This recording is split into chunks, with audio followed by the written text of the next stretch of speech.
దేవుని నామమునకు మహిమ కలుగును గాక. మరి స్తుతి పాట పాడుకుని ఆయన మనకు కనపడదాం. అందరికి వచ్చిన పాట స్తోత్రము చెల్లింతును, స్తుతి స్తోత్రము చెల్లింతునని పాట పాడుకొని ఆయన మనకు కనపడదాం.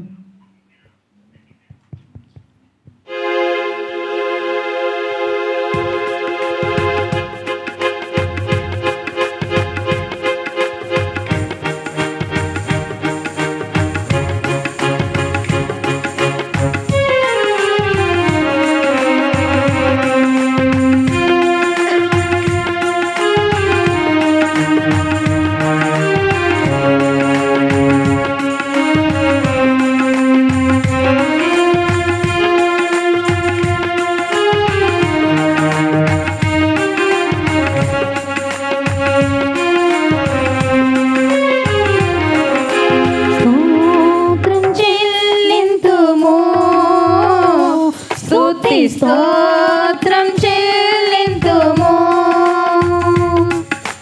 యేసునాథుని మేలులు తలచి స్తోత్రం చెల్లింతుము స్తుతి స్తోత్రం చెల్లింతుము.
అందరు కళ్ళు మూసుకుని ఒక నిమిషం ప్రార్థన చేసుకుందాం. హల్లెలూయా. స్తోత్రం స్తోత్రం స్తోత్రం నాయన. ఇదిగో ప్రభా, ఈ నెల ప్రారంభం నుంచి కూడా ఇంతవరకు నీ సజీవమైన రెక్కల నీళ్ళ మమ్మల్ని కాచి కాపాడారు. ఇదిగో ప్రభా, ఆఖరి ఆదివారంగా నేను ఆ మనస్తుతించుకునే భాగ్యాన్ని ఇచ్చారు ప్రభా, నీకు స్తోత్రాలు. మరలా మొదటి శుక్రవారంలో నీ సన్నిధిలో నేను మరలా కనబడేంత వరకు నీ కాపుదల భద్రత దయచేయండి అయ్యా. నీకు స్తోత్రం, నీకు స్తోత్రం. వాళ్ళందరం కూడా ఈ నెలంతా కూడా ప్రభు చేసిన మేలును బట్టి, కృపలను బట్టి ఆయన నామాన్ని మహింపర్దాం. హల్లెలూయా. స్తోత్రం.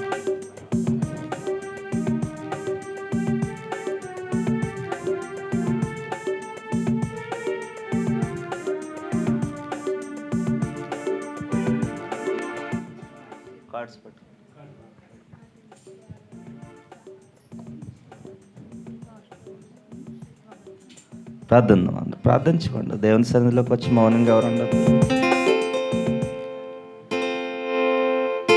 హల్లెలూయా యేసునాదా, కృతజ్ఞత స్తుతులు నీకే. హల్లెలూయా యేసునాదా, కృతజ్ఞత స్తుతులు నీకే.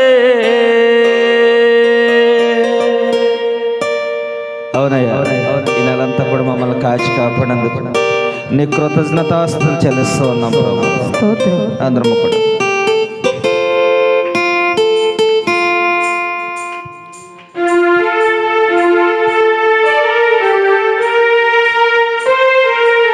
నాకెన్నో మేలులు చేస్తే నీకేమి చెల్లింతును,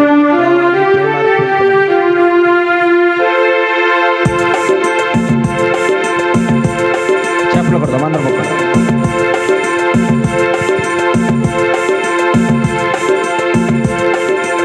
నాకెన్నో మేలులు చేసితివే, నీకేమి చెల్లింతును దేవా, నీకేమి అర్పింతును. నాకెన్నో మేలులు చేసితివే, నీకేమి అర్పింతును దేవా, నీకేమి చెల్లింతును. హల్లెలూయా యేసునాదా, కృతజ్ఞత స్తుతులు నీకే. హల్లెలూయా యేసునాదా, కృతజ్ఞత స్తుతులు నీకే. నాకెన్నో మేలులు చేసితివే, నీకేమి చెల్లింతును దేవా, నీకేమి అర్పింతును. మాకెన్నో మేలులు చేశారయ్యా. నాకెన్నో మేలులు చేసితివే, నీకేమి చెల్లింతును దేవా, నీకేమి అర్పింతును. కృపచేత నన్ను రక్షించినావే, కృప వెంబడి కృపతో నన్ను బలపరచితివే.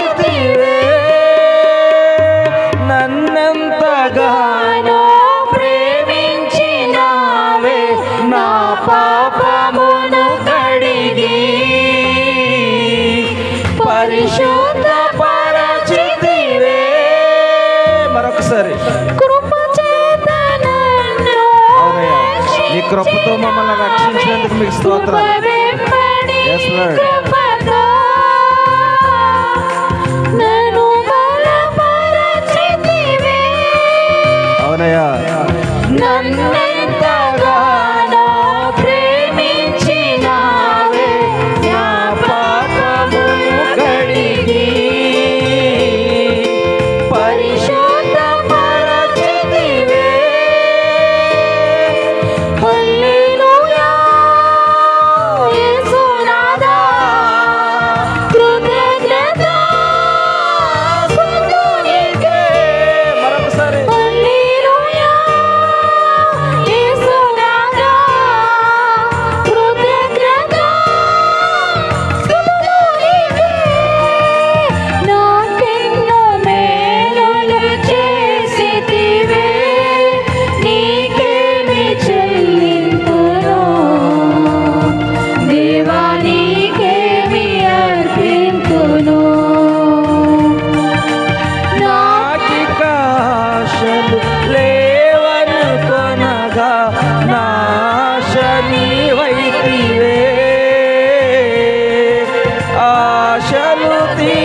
తీర్చితివే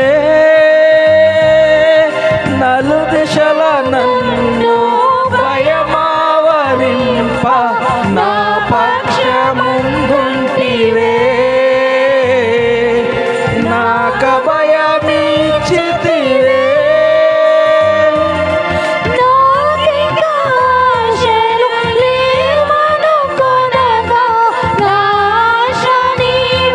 అవును ప్రభా మా ఆశ నీవేనయ్యా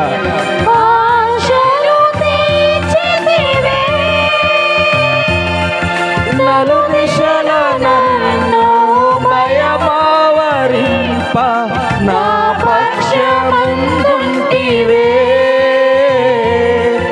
నాక భయమిచ్చితివే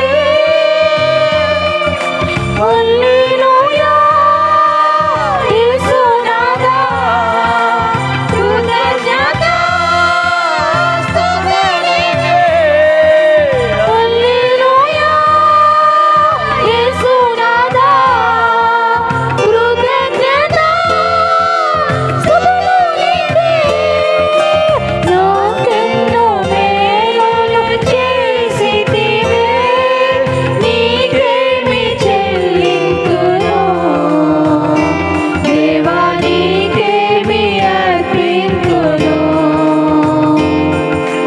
నాకెన్నో మేలులు చేసితివే నీకేమి చెల్లింతును దేవా నీకేమి అర్పింతును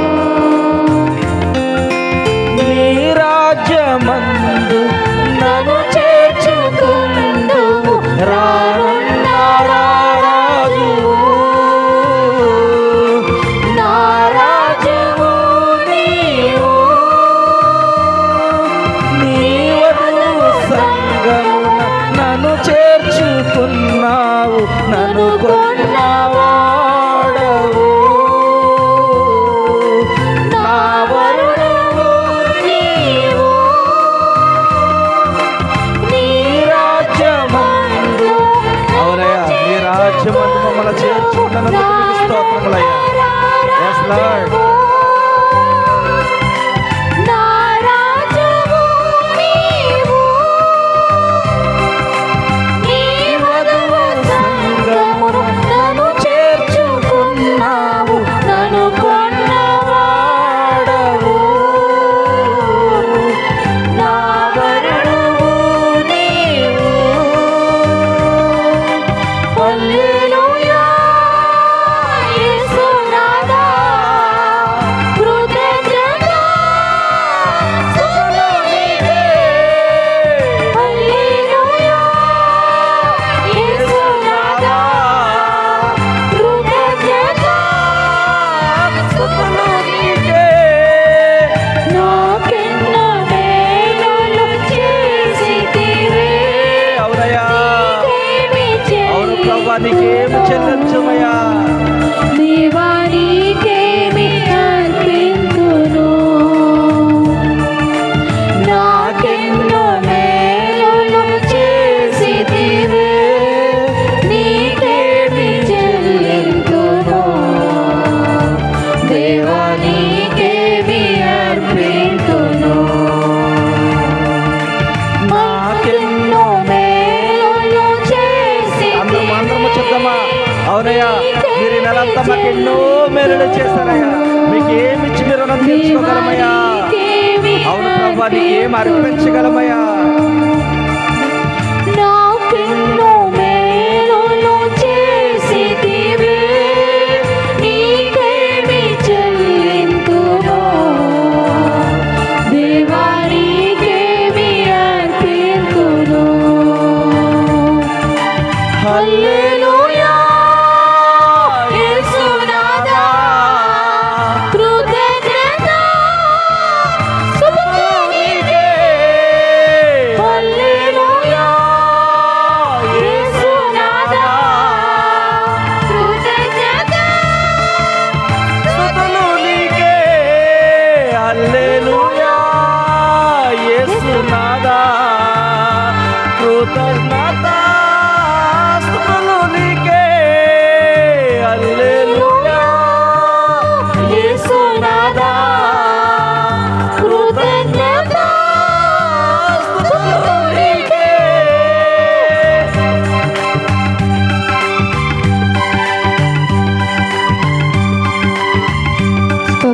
ఎవరొకరు మౌనంగా లేక ప్రతి ఒక్కరు ప్రార్థన చేసుకుంటాం. ఆఖరి చరణ మరొకసారి పడదాం. నీ రాజ్యం అందు నన్ను చేర్చుకుందు. అవును ప్రభు. నీ రాజ్యమందు నన్ను చేర్చుకుందువు, రానున్న రారాజువు. అవును ప్రభు. నా రాజు Yes, Lord, మీరు మా రాజయ్య. నీ మధుర సంగము నన్ను చేర్చుకున్నావు, నన్ను కొన్నవాడు. అవును ప్రభు.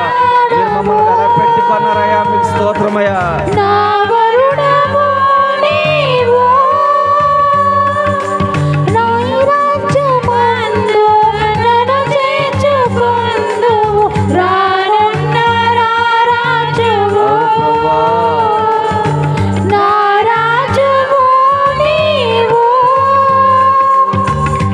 నీ వధువు సంగము నన్ను చేర్చుకున్నావు, నన్ను కొన్నవాడవు.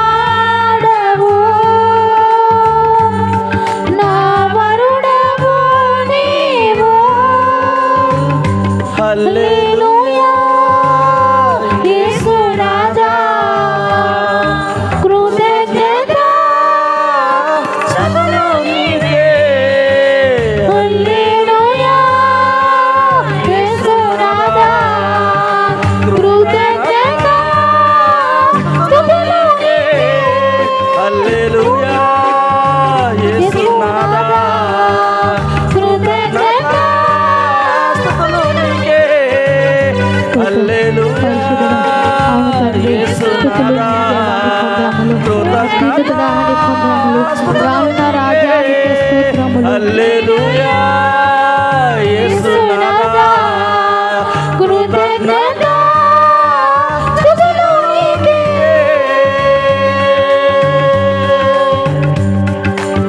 నాకెన్నో మేలులు చేసితివే, నీకేమి చెల్లింతును దేవా, నీకేమి అర్పింతును దేవా, నీకేమి అర్పింతును. హల్లెలూయా యేసునాథా, కృతజ్ఞత స్తుతులు నీకే. అవును ప్రభు. ఇదిగో ప్రభు, మాకెన్నో మేలు చేసిన దేవుడు తండ్రి ప్రభు. నేను మీకేం చెల్లింతమయ్యా. ఇదిగో నిన్ను స్తుతించడం తప్ప ఏమీ చేయలేని స్థితిలో మేము ఉన్నాం ప్రభు. అవును తండ్రి. మీకేమీ అర్పించలేని స్థితిలో ఉన్నాం తండ్రి ప్రభు. స్తోత్రములు తండ్రి. ఇదిగో తండ్రి, నెలంతా కూడా మీరు కాచి కాపాడారు ప్రభు. ఇదిగో మీ కృప ఎంబడ కృపలు ఇచ్చారు తండ్రి ప్రభు. మీ కృపతో మమ్మల్ని నడిపించారు. మీకు స్తోత్రాలు ప్రభు, నీకు స్తోత్రాలు తండ్రి నాయన. ఇదిగో తండ్రి, మా ఆశలన్నీ నీవే ప్రభు. ఇదిగో తండ్రి, మా ఆశను తీర్చే దేవుడు నీవేనయ్యా ప్రభు. ఇదిగో ఆశకలను ప్రాణం తృప్తపరిచే దేవుడు తండ్రి, మీకు స్తోత్రం. స్తోత్రములు దేవా. ఇదిగో తండ్రి ప్రభు, ఇంతవరకు మీరు కాచి కాపాడిన దాన్ని బట్టి స్తోత్రాలు తండ్రి. స్తోత్రములు తండ్రి. ఇదిగో అన్ని విషయాలు మీరు సహాయం చేయండి ప్రభు. సహాయం దయచేయండి. ఎంతవరకు పాటలలో స్తుతి ఆరాధనలో మీరు తోడుగున్నందుకు మీకు స్తోత్రాలు. స్తోత్రములు జరగబోయే కార్యక్రమంలో కూడా మీరు తోడుగా ఉండడం. తోడములు తండ్రి. ఇదిగో తండ్రి, వాక్యం ద్వారా మీరు సూటిగా మాట్లాడమని జరిగే కార్యక్రమం అంతటిని మీ అసలుగా అప్పగిస్తున్నాం తండ్రి. యేసు నామములో ప్రార్థిస్తున్నాం తండ్రి, ఆమేన్. సమయానిద్దాం. దావీదు రాసినటువంటి కీర్తన, ప్రధాన గాయకునికి దావీదు కీర్తనగా మనకు కనిపిస్తూ ఉంది. యెహోవా, నీవు నన్ను పరిశోధించి తెలుసుకొని ఉన్నావు అని దావీదు పలుకుతూ అంటూ ఉన్నాడు కదా. నేను కూర్చుంట, నేను లేచుట నీకు తెలియను. ఈ రెండు మాటలని ధ్యానం చేస్తే చాలా గొప్ప విషయాలు దీంట్లో మనకు కనిపిస్తూ ఉన్నాయి. నేను కూర్చుండట, నేను లేచుట నీకు తెలియను అంటున్నాడు దావీదు. చాలామంది అనుకుంటూ ఉంటాం, మనం చేసేది ఎవరికి తెలియదేమో అని అనుకుంటూ ఉంటాం. కానీ వాక్యం సెలవిస్తూ ఉంది, కూర్చుండట లేచుట తెలుసు అంట ఆయనకి. ఆయన నిత్యము నరులని ఆకాశం నుండి తేరు చూస్తున్నటువంటి దేవుడు ఆయన. హల్లెలూయా. వాక్యం అంటూ ఉంది కదా, నువ్వు కూర్చుండుట, నువ్వు లేచుట నాకు తెలుసు. మన వారమే ఒక మాటని జ్ఞాపకం చేసుకున్నాం. పిల్లి కళ్ళు మూసుకుని పాలు తాగుతూ ఉంటే దానికి ఒక్కదానికి మాత్రమే చీకటిగా ఉంటుంది, అంతే. ఇక్కడ అదే వాక్యాన్ని ఇక్కడ మనం గ్రహించాలి. కూర్చుండట లేచుట ఎవరికి తెలుసంట? దేవునికి తెలుసంట. మనం కూర్చుండట లేచుట కాదు, మనం చేస్తున్న సమస్తం ఆయనకు తెలుసు. ఆయన కన్నులు ప్రతి నిత్యము మన మీదే పెట్టి ఉన్నాడు. ఆయన చూస్తున్న దేవుడు. ఆయన ప్రతి నిత్యము చూస్తూ ఉన్నాడు మనం ఏం చేస్తున్నాము. కూర్చుండుట, లేచుట, మనం చేసే ప్రతి పని, ప్రతి క్రియ ఆయనకి తెలుసు. దయచేసి గమనించండి, దేవుని యందు భయభక్తులు కలిగి జీవించండి. ఆయన యందు భయభక్తులు కలిగి జీవిస్తే ఎంతో మేలు. చాలామందిలో భయము, భక్తి రెండు కొదవైపోయినాయి. మనం భయంకరమైన దినాల్లో, అంత్య దినాల్లో ఉన్నాం, కడవర దినాల్లో ఉన్నాం. ఈ కడవర దినాల్లో కూడా భయము, భక్తి రెండు కొదవైపోయినాయి. మనం చేసే పనులు ఎవరికి తెలియదు అనుకుంటున్నాం. మళ్ళీ యథావిధిగా దేవుని సందుకు వస్తాం, ఇంట్లో ప్రార్థన చేసుకుంటాం, కుటుంబ ప్రార్థన చేస్తాం, దేవుని పనులన్నీ చేస్తాం. కానీ మనం భయము, భక్తి కలిగి చేయాలని వాక్యం సెలవిస్తూ ఉంది. ఎప్పుడైతే మనలో భయము, భక్తి కలిగి ఉంటామో అప్పుడు మనం ప్రతి విషయంలోనే భయపడుతూ ఉంటాం. అందుకే మనం కూర్చుండుట, లేచుట, నిద్రపోయేది సమస్తం ఆయనకు తెలుసు. దయచేసి గమనించండి, సమస్తం ఆయనకు తెలుసు. ఈ లోకంలో ప్రజలకు ఎవరికి తెలియని అవసరం లేదు, కానీ ప్రభువుకు తెలుసు. ఒకానొక దినాన్ని మనం లెక్క చెప్పాలి, ప్రతి దానికి లెక్క చెప్పాలి. మనం ఎక్కడికి వెళ్తున్నాం, ఏం చేస్తున్నాం అనే విషయాలు. శుక్రవారం ఈ విషయాలన్నింటి కొరకు చాలా లోతుగా తెలుసుకుందాం. సమయానికి రండి దయచేసి. ఆ రోజు ఒక పాట, ఒక ఆరాధన మాత్రమే చేయండి. సమయం చాలా అవసరం పడుతూ ఉంది ఆ రోజు. దయచేసి ముందుగానే గమనించవలసిందిగా కోరుచున్నాను. మనం కూర్చుండి లేచి మన ప్రభువుకు తెలుసు కనుక మన నడక, మన పడక ఆయన పరిశీలన చేస్తూ ఉన్నాడంట. మన నడక, మన పడక చాలా అద్భుతమైన మాటలండి. మన నడక ఆయన పరిశీలన చేస్తూ ఉన్నాడు, మన పడక ఆయన పరిశీలన చేస్తూ ఉన్నాడు. సమస్తం ఆయన చూస్తున్న దేవుడు. దయచేసి భయభక్తులు కలిగి జీవించాలని మరొకసారి నేను తెలియపరుస్తూ, మరి వాక్యానికి సమయం కావాలి కనుక మాటలు కొద్దిగా ముగిస్తూ ఉన్నాను. ఈ మాటల మీద ధ్యానం చేయాలంటే ఈ రోజంతా కూడా సరిపోదు, అంత విలువైనటువంటి మాటలు ఇవి. దేవుడి మాటలు దీవించిన కాక ఈ సమయంలో వాక్యంలోనికి వెళ్ళిపోదాం. ప్రార్థన చేసుకున్నాను, నీకు సమయాన్ని ఇద్దాం. మన మధ్యలో ఉన్న సామిల్ గారు వచ్చిన ప్రార్థన వాక్యం కొరకు చేస్తారు.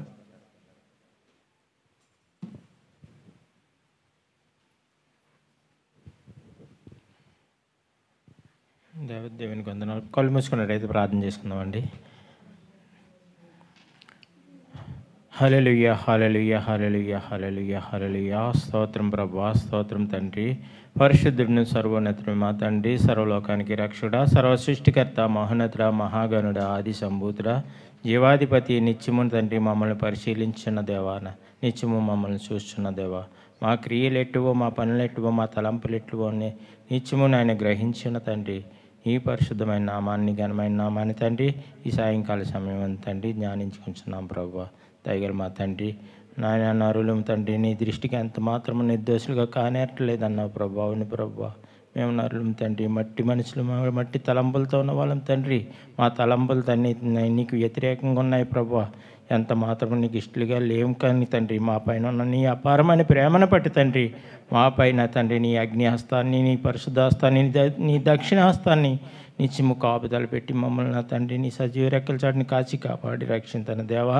పరిశుద్ధాత్మ తండ్రి, సర్వోన్నతుడ, సర్వలోక రక్షుడ, సర్వ సృష్టికర్త, జీవాధిపతి, నిత్యుడైతే తండ్రి సమాధానకర్త, ఏకాధిపతి నాయన తండ్రి, నాయన వచ్చిన బిడ్డలందరినీ జ్ఞాపకం చేసుకోండి ప్రభా. తండ్రి నాయన ఎవరైతే నీ సన్నిధి కోసం వెనకబడి ఉన్నారో ప్రభా, అవకాశం లేకపోతే అవకాశం కల్పించండి. అవకాశం ఉండి తండ్రి రావడానికి నాయన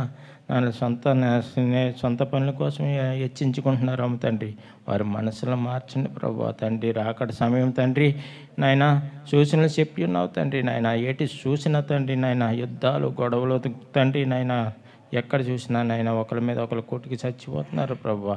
తండ్రి అటువంటి నాయన వారందరికీ మారు మనసు ఇవ్వండి తండ్రి. నాయన ఇక్కడ వచ్చిన బిడ్డలందరినీ దీవించండి నాయన.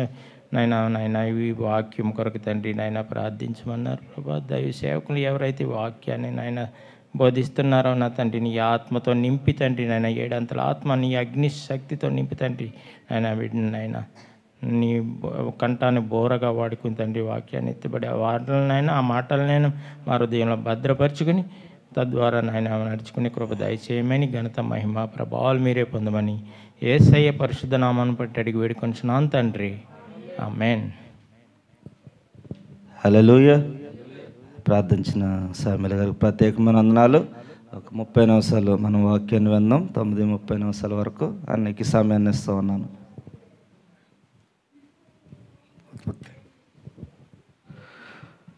దేవునికి మహిమ కలుగును గాక.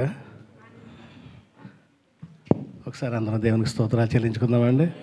హల్లెలూయా. అమ్మా థ్యాంక్ యూ.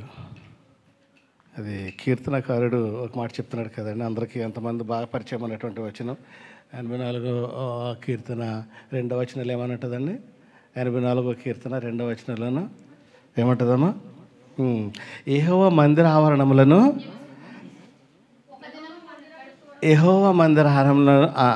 ఆవరణములను చూడవలనని నా ప్రాణం ఎంతో ఆశపడుచున్నది, అది సొమ్మసిల్లుచున్నది. జీవము గల దేవుణ్ణి దర్శించుటకు నా హృదయము నా శరీరము ఆనందముతో కేకలు వేయుచున్నవి. అబ్బా, ఇంకొద్దండి, నాకు ఇది చాలు, ఇదొకటే చాలు. జీవము గల దేవుని దర్శించుటకు నా హృదయమును నా శరీరమును ఆనందముతో ఏమేస్తున్నాయంటే కేకలేస్తున్నాయి. ఈవేళ దేవుని సన్నిధికి ఈవేళనే కాదు, ఎప్పుడు వచ్చినప్పటికీ ఇంత ఈ ఫీలింగ్ ఎప్పటికైనా ఎవరికి ఎంతమందిలో కలుగుతుందో ఒకసారి. అంటే నేను కలగకపోయినంత మాత్రాన్ని మీరు క్రైస్తవులు కాదని అన్నాను, లేకపోతే మీరు దేవుని ఆరాధనకు రావట్లేదు. మీకు కలిగితే కనుక ఒకవేళ నిజంగా నాకు అంటే నేను నా అనుభవం ఎలా చెప్తున్నానో తెలుసండి. ఈ మధ్య మొన్నటి వరకు కూడా నాకు కుదరని టైంలోంచి ప్రాక్టీస్లోంచి లేచి వెళ్ళిపోయేవాడిని, చర్చికి కూడా రాలేకపోయేవాడిని. నేను టీసీఎఫ్లో నా డ్యూటీ పడిన నాకు సాయంత్రం వరకు డ్యూటీ ఉంటుందని తెలిసి మధ్యలో ఏదో పని కల్పించుకుని ఇంటికి వెళ్ళిపోయి స్నానం చేసేసి చర్చికి వెళ్ళి బట్టలు వేసుకుని మళ్ళీ డ్యూటీలోకి వెళ్ళిపోయేవాడిని. ఎందుకంటే పంచింగ్ వేయాలి అక్కడ లాస్ట్లోనూ. అంత ప్రయాసం అనమాట. అంటే దాని అర్థం ఏంటంటే మన ఆశ చూడండి, మన ఆతృత చూడండి. సాయంత్రం మిస్ అవ్వకుండా ఉండాలి అంటే మన కూడా వెళ్ళే వాళ్ళని ఎవరైనా తీసుకెళ్ళాలి అని ఇంకా ఆ తాపత్రయం కూడా ఉంటే జీవము గల దేవుని దర్శించడానికి. ఇప్పుడు మనం దేవుని వాక్యాన్ని ఎన్నో చెప్పుకుంటున్నాం, ఎన్నో మాట్లాడుతున్నాం. నేను మొన్న అయ్యగారు చక్కగా వాక్యంలో ఇప్పుడు చెప్పిన మాట కూడా జ్ఞాపకం చేస్తున్నాను. వాక్యం వినటం వల్ల, విని వెళ్ళిపోవటం వల్ల, లేకపోతే వింటూ అన్నీ నాకు తెలుసు, లేకపోతే నీ కంటతో చేసేమో. కొంతమంది అప్పుడు మనకి పెద్ద చర్చలు అంటుండేవారు కదండి, ఎన్నో కీర్తనమా పెద్ద పోటాపోటీగా ఎవరు ఎన్ని కంఠస్థం చేయగలరు. ఇదంతా ఒక ఎత్తే, పర్లేదు, దానికి తప్పు కాదు. కానీ ఓకే, ఇందులో ఉన్న చిన్న చిన్న విషయాలు అంటే నేను చెప్పేది ఏంటంటే, మీకు పెద్ద పెద్ద రాజుల గురించి కానీ ప్రవక్తల గురించి కానీ, ఎర్ర సముద్రం ఎలా పాయలైపోయింది, లేకపోతే మన్నా ఎలా, ఇవన్నిటికంటే సాధారణమైన భాషలో మనకి యేసుక్రీస్తు వారు వచ్చిన తర్వాత నూతన నిబంధన ఉంది కదా అమ్మ. నూతన నిబంధన, క్రొత్త నిబంధనలు అన్నీ సహజంగానే ఉంటాయి, అన్నీ సాధారణంగా కనపడతాయి. అన్నీ యేసుప్రభువు వారు పాటించుకుంటానే వెళ్తుంటారు, ఆయన శిష్యులు పాటిస్తూనే ఉంటారు. కానీ మరి మన దగ్గరికి వచ్చేసేటప్పటికి చదువుకునే వెళ్ళిపోతున్నాం. వాటిని ఆ కథలుగా ఉంటాయి. యేసుక్రీస్తు వారు చెప్పిన మాటలు కూడా మనకి ఏమాత్రమనో పట్టింపులోకి రావట్లేదు, పట్టింపులోకి ఒక మాట కూడా. అందుకనే ఈ మధ్యకాలంలో నాకు కలిగినటువంటి ప్రేరేపణ బట్టి నేను ఇక్కడికి వచ్చిన కాడి నుంచి కూడా, ఇక్కడ రాకముందు కూడా, నేను ఎప్పుడు కూడా ఒక్క రోజున కూడా బ్రదర్ నేను వాక్యం చెప్తాను, లేకపోతే నాకు వాక్యం ఇస్తే వస్తాను, ఈ తలంపు నాకు ఎప్పుడూ లేదు. నేను ఇక్కడే కాదు, నేను టీసీఎఫ్లా కావనండి, ఎక్కడికి వెళ్ళనివ్వండి, దేవుడు మనకు అనుగ్రహించాలి. ఈవేళ ప్రత్యేకమైనటువంటి అంశం ఏంటంటే దేవుడు మనకు అనుగ్రహించాలి. దానికోసం మనం ఒక వాక్యం చదువుకున్న తర్వాత నేను ముందు 2 మాటలు చెప్తాను. నేను ఎప్పుడు అడగను, ఒకటి రెండోది దేవుడే మనకి నడిపిస్తాడు. దేవుడే ఎక్కడ నేను మాట్లాడాలో, ఈవేళ ఎక్కడ నేను అడుగు పెట్టాలో. ఇప్పుడు చదువుకునేటప్పుడు మంచి మాటలు చూసారా, ఆయన చెప్పారు కదండి, ఆయన చిత్తం లేకుండా మనం ఏమంటండి, ఒక మాటలో చెప్తున్నాను, ఒక అడుగు కూడా మంత కాదు. ఒక అడుగు ముందు ఇయ్యాలి అని అంటే అది మంద కాదు. ఏమో ఒక అడుగు వేసినప్పుడు అక్కడ ఏముందో తెలియదు, ఏం దిగిపోతుందో తెలియదు, మనం అగాధంలోకి వెళ్ళిపోతామో తెలియదు. కానీ నా ముందు, నా వెనక, నా సమస్తం, నన్ను లోపల నుంచి బయట, నన్ను సమస్తము ఎరుగున్న దేవుడు నువ్వు, నీకంటూ మరుగు లేదు అని ఇప్పుడు వాక్యంలో అయ్యగారు చెప్పినటువంటి సందర్భాన్ని విన్నాము. అంత తెలిసిన దేవుడితోటి ఎంతగా మనం చూసి చూడనట్టు, విన్నట్టు, మనకు వద్దు అనుకున్నట్టుగాను. నేను ఒకటే చెప్తానండి, క్రైస్తవుడిగా మారిన తర్వాత, క్రైస్తవ్యంలోకి వచ్చిన తర్వాత ఇది కొంచెం ఎక్కువ తగ్గించే బాబు, మన క్యారెక్టర్, మన ప్రవర్తన ఓకే ఎవరిని పోలి ఉండాలంటే యేసుక్రీస్తు వారిని పోలి ఉండాలి. క్రీస్తు వారు కలిగినటువంటి మనస్సు, లేకపోతే క్రీస్తు వారికి కలిగినటువంటి ఆ క్యారెక్టరు, ఆ మంచితనం, ఆ మన ఫ్రైడే చెప్పినటువంటి ఆ విధేయత, ఆ గొప్పతనం, ఇవన్నీ మనలో కనపడటానికి మనం ప్రయాసపడాలి. కానీ ఎంతవరకు సాధించగలదు అన్నది వేరే సంగతి, మనం ప్రయాసపడాలి. ఒక మాటకి చెప్పుకుందాం, మంచితనం. అసలు క్రైస్తవుడిగా అవ్వటమే నీకు ఇంకా చెడుతనం అన్నది కనపడకూడదు. మంచితనంతో క్రైస్తవుడు వెళ్ళిపోవాలి. ఆ జీవితం ఎటువైపు ఎంత కష్టాల్లోని, ఎంత ఇబ్బందుల్లో ఉన్న మంచితనంలో నడవటానికి ఆ మంచితనమే వెళ్ళిపోవాలి తప్ప చెడు అన్నది మళ్ళీ రాకూడదు. ఎందుకంటే మనకు తెలుసు క్రైస్తవుడు చెడు మంద కాదు, చెడు క్రైస్తవుడిది కాదు, చెడు క్రీస్తుది కాదు. ఏదో ఇక్కడ ఇప్పుడు యేసుక్రీస్తు దేవునికిని అపవాదికిని గల తేడా ఏంటండి, అది చెడు, యేసు మంచి, సింపుల్, అంతే కదండి. మరి క్రైస్తవులుగా మనం దేన్ని ఎంచుకున్నాం? మంచిని ఎంచుకున్నాం కదమ్మా. మంచిగా బ్రతకటం, మంచిగా మాట్లాడటం, మంచిగా పలకరించటం, మంచిగా ఒకరికి మనం కనపడటం, మంచి చేస్తూ ఏదో ఒక రూపంలో మంచి చేస్తూ యేసుక్రీస్తు అని చూపించటం. అలా ఎంతమంది చూపిస్తున్నారో ఎప్పుడన్నాను? మన క్రైస్తవుల్లో మంచి కనపడటం కరువైపోయింది అని నేను ఖచ్చితంగా చెప్పగలను. తోటి స్నేహితుడిని పలకరించలేము.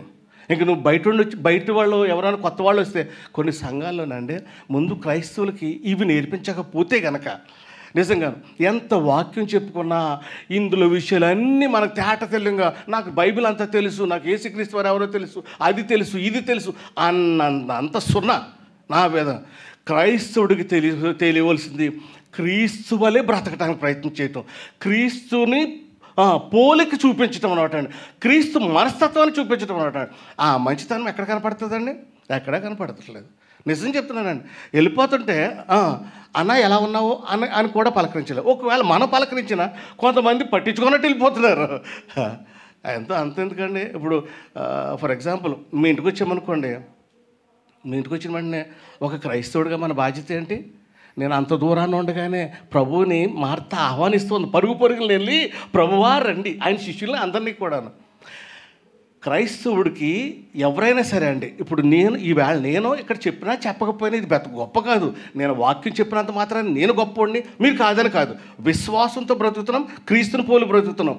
మీరు ఒకళ్ళ గుమ్మాలకు వెళ్ళినా వాళ్ళు మీకు మంచిగా ప్రవర్తించి మీకు ఒక గ్లాసులో మంచినీళ్ళు ఇచ్చారనుకోండి, ఆ దీవెనలు అంటండి ఖచ్చితంగా పరలోకం నుండి వాళ్లకు ఇవ్వబడతాయంట. ఈ పని ఎంతమంది చేస్తున్నారు? ఎప్పుడైనా ఎవరినైనా నీ తోటున్న వాళ్ళని నీ దగ్గరకు వచ్చినప్పుడు కానీ, ఆకలితో ఉన్నప్పుడు కానీ, అందుకే నేను ఆ అంశాలు గమనించారా మీరు? మన గత వారంలో నా అంశం ఏంటండి, ఒబీడియన్స్ అని నేను ముందు కొంచెం మంచి మాటలు చెప్పి అది అయ్యగారికి వదిలేసాం. ఫ్రైడే ఆయన తీసుకున్నారు. దాని తర్వాత నేను అసలు వాక్యం చెప్పాను. ఒబీడియన్స్ అని కొంచెం మంచి మాటలు ఇప్పుడు చెప్పినట్టుగానే చెప్పాను కొన్ని. దాని తర్వాత నేను చెప్పినటువంటి వాక్యం ఏంటంటే ఆకలి కొనుట. ఆకలి ఎవరికి అవుతుంది? ఆకలి అంటే ఏ ఆకలి గురించి చెప్పాను, ఇహలోక సంబంధమైన ఆకలి కాదు. ఓకే, ఒకవేళ ఇహలోక సంబంధమైన ఆకలి గురించి కూడా మాట్లాడుకుందాం. ఇహలోక సంబంధమైనటువంటి ఆకలి ఎవరికైనా వేసినప్పుడు నువ్వు ఎప్పుడైనా ఆహారం పెట్టడానికి ప్రయత్నిస్తావా? అందుకనే ప్రభువారు మనకు తెలియనటువంటి విషయాలు ఆయనే చెప్తాడు, ఆయనే సాక్ష్యం ఇస్తాడు. అమ్మా నువ్వు ఇటురా, ఇక్కడికి రా, నువ్వు ఈ పక్కన ఉండు. ఎందుకో తెలుసా, నేను ఆకలిగా ఉన్నప్పుడు నువ్వు నాకేమిట్టావు? ఆహారం ఇచ్చావు. నేను వస్త్రం లేకుండా ఉన్నప్పుడు నువ్వు నాకేమిచ్చావు? వస్త్రం ఇచ్చావు. నేను రోగినై ఉన్నప్పుడు నువ్వు నాకేమిచ్చావు? నువ్వు నాకు సహాయపడ్డావు, నా దగ్గరికి వచ్చావు, నాకు మందులు ఇచ్చావు, నాకు నీళ్ళు ఇచ్చావు, నాకు భోజనం పెట్టావు. అందుచేత నీకు ఇది. అందుకే నేను లాస్ట్ వీక్ ఆకలి గురుట, ఆ ఆకలి ఏ ఆకలి గురించి మనం మాట్లాడుకోవాల్సి వచ్చిందంటే, ఇహలోక సంబంధమైన ఆకలి గురించి మంచితనంగా చేయాలి. కానీ ప్రాముఖ్యమైనటువంటి అక్కడ సందర్భాన్ని ఏం చెప్పారంటే, పరలోక సంబంధమైన ఆహారం గురించి మాట్లాడుకున్నాం. అది యేసు ప్రభువారు. దీనికంటే ముందు ఒక మాట మాట్లాడాను, ముందు కూడా ఒక విషయం మాట్లాడాను. అది సండే వచ్చింది అనుకుంటాను. మేలు చేయుట, ఎవరికి మేలు చేయుట అన్న మాట పెట్టాను కదండి. మేలు చేయుట అని మనం ఎప్పుడు కూడా క్రైస్తవులుగా మేలు చేయటం మర్చిపోకూడదు. ఓకే, మంచితనంగా ఉండటం మర్చిపోకూడదు. ఈ గుణము మనకి అది ఏమైపోవాలంటే అండి, మన రక్తంలో ఉండిపోవాలన్నమాట అండి. నువ్వు ఎక్కడి నుంచి వచ్చావన్నా సరే. ఇప్పుడు అందుకనే అంటారండి, మనల్ని చూసిన వెంటనే మన ప్రవర్తన చూసి ఇతను క్రైస్తవుడు అని అంటారు. ఖచ్చితంగా అనమాట అండి. అనేక సందర్భాల్లో నేను అనిపించుకున్న సందర్భాలు ఉన్నాయి. అనేక సందర్భాల్లో మనం చేసిన పనులను బట్టి, మనం చేసిన మంచి క్రియలను బట్టి అనేక మంది ఏమంటారు, నువ్వు క్రైస్తవుడువా అని అడిగారు. ఎలా హల్లెలూయా చెప్పుకుందాం ఒకసారి. అంటే మనం ఎవరో ఒకరిని బట్టి పొంగిపోవటం కాదు, ఎవరో ఒకరు చేసిన మంచి క్రియలను బట్టి పొంగిపోవటం కాదు. మనలో కష్టం ఉన్నప్పటికీ, మన ఆకలిగా ఉన్నప్పటికీ మన ఆకలి మానుకుని ఎవరికి పెడతామండి? ఆకలి కొనున్న ఎదుటి వ్యక్తికి పెడతాం. చూసారా, అది క్రైస్తవుడి లక్ష్యం. ఈ రోజుల్లో క్రైస్తవులు వస్తున్నారు, ఒక మంచి ఉండలేదు, ఒక మంచి మాట కనపడతలేదు, మాట్లాడుకునే విధానాలు వేరైపోయాయి. ఒకవేళ ఇప్పుడు ఎంతమంది ట్రాన్స్పోర్టేషన్ వెళ్ళేస్తున్నారా? వెళ్తున్నాం కదండి, నా సహోదరులు తీసుకొస్తున్నాం. ఎప్పుడైనా మీరు ఎవరైనా మిమ్మల్ని బండి మీద తీసుకొస్తున్న సహోదరుని, బ్రదరు మంచినీళ్ళు ఎంత అవుతారని అడిగారా? మిమ్మల్ని అడిగారా ఎప్పుడైనా? మన స్త్రీలు కానీ పురుషులు కానీ, అన్న మంచినీళ్ళు. ఒకసారి ఒక కుర్రోని తీసుకెళ్ళానండి నేను. అంటే ఇప్పుడు అడిగారని అడగలేదన్నది కాదు నేను చెప్తున్నానండి. మంచిగా అంటే మన ప్రవర్తన గురించి చెప్తున్నాను. ఒకసారి కుర్రోని తీసుకెళ్ళి ఇండస్ట్రీ లేదు, ఆడు బండి దిగి పరిగెట్టుకుని వెళ్ళిపోయి, నేను అడగలేదు మంచినీళ్ళు కావాలని కూడాను, పరిగెట్టుకుని వెళ్ళిపోయి దుకాణంలో నుంచి ఒక వాటర్ బాటిల్ పట్టుకుని, అన్న ఇది నీకోసం అన్న, నా తరపు నుంచి. ఏంటి మంచినీళ్ళు? అంత అగ్గగలాడితే అంటే దేవుని ఆశీర్వాదం కోల్పోలేదా బిడ్డ? హల్లెలూయా. అది క్రైస్తవుడిగా మనం చిన్నపిల్లలకు నేర్పాలి, మన బిడ్డలకు నేర్పాలి, గృహంలోకి వచ్చిన వెంటనే. ఓకే, అది తల్లిదండ్రులు నేర్పాలి, మనం నేర్చుకుని ఉండాలి ఫస్ట్. ఇది ఎప్పుడైతే మనం అవయవస్థ, నేను చెప్తున్నాను కదా, నువ్వు ఎప్పుడు మంచితనం చేసావో నీకే తెలియదు, ఎప్పుడు ఎవరికి ఏం మేలు చేసావో నీకే తెలియదు, ఎప్పుడు ఎవరికి ఆహారం పెట్టావో నువ్వే మర్చిపోయావు. కానీ ఎవరు జ్ఞాపకం చేసుకుంటారండి? హల్లెలూయా. ఒకసారి హల్లెలూయా చెప్పుకుందాం అందరూ కూడా అనమాట అండి. అంటే ఈ రకంగా నేను ఉంటాను అని అర్థం అనమాట. రేపొద్దున్న ఈ రకంగా నేను ఉంటానన్నా, నేను మంచితనము నీకు ఎక్కడైనా మంచి అండి అది.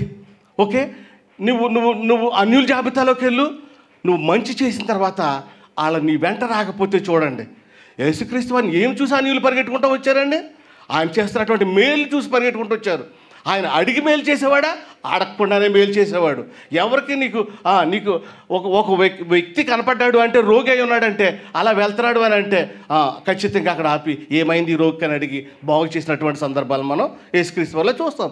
మరి నీకు ఎప్పుడైనా సరే అలాంటి సందర్భం ఎదురైనప్పుడు, ఎవరికైనా ఏదైనా సహాయం చేయవలసి వచ్చినప్పుడు చేయగలుగుతున్నావా?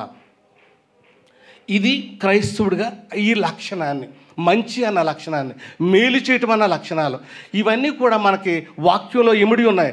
మేలు చేయటం, మంచి చేయటం, మంచి క్రియలు చేయటం, మళ్ళీ జైల్లో ఉన్న వాళ్ళని పలకరించటం. గతంలో పీటర్ గారు ఉన్న టైంలోనండి, ఆయన ప్రతి బుధవారం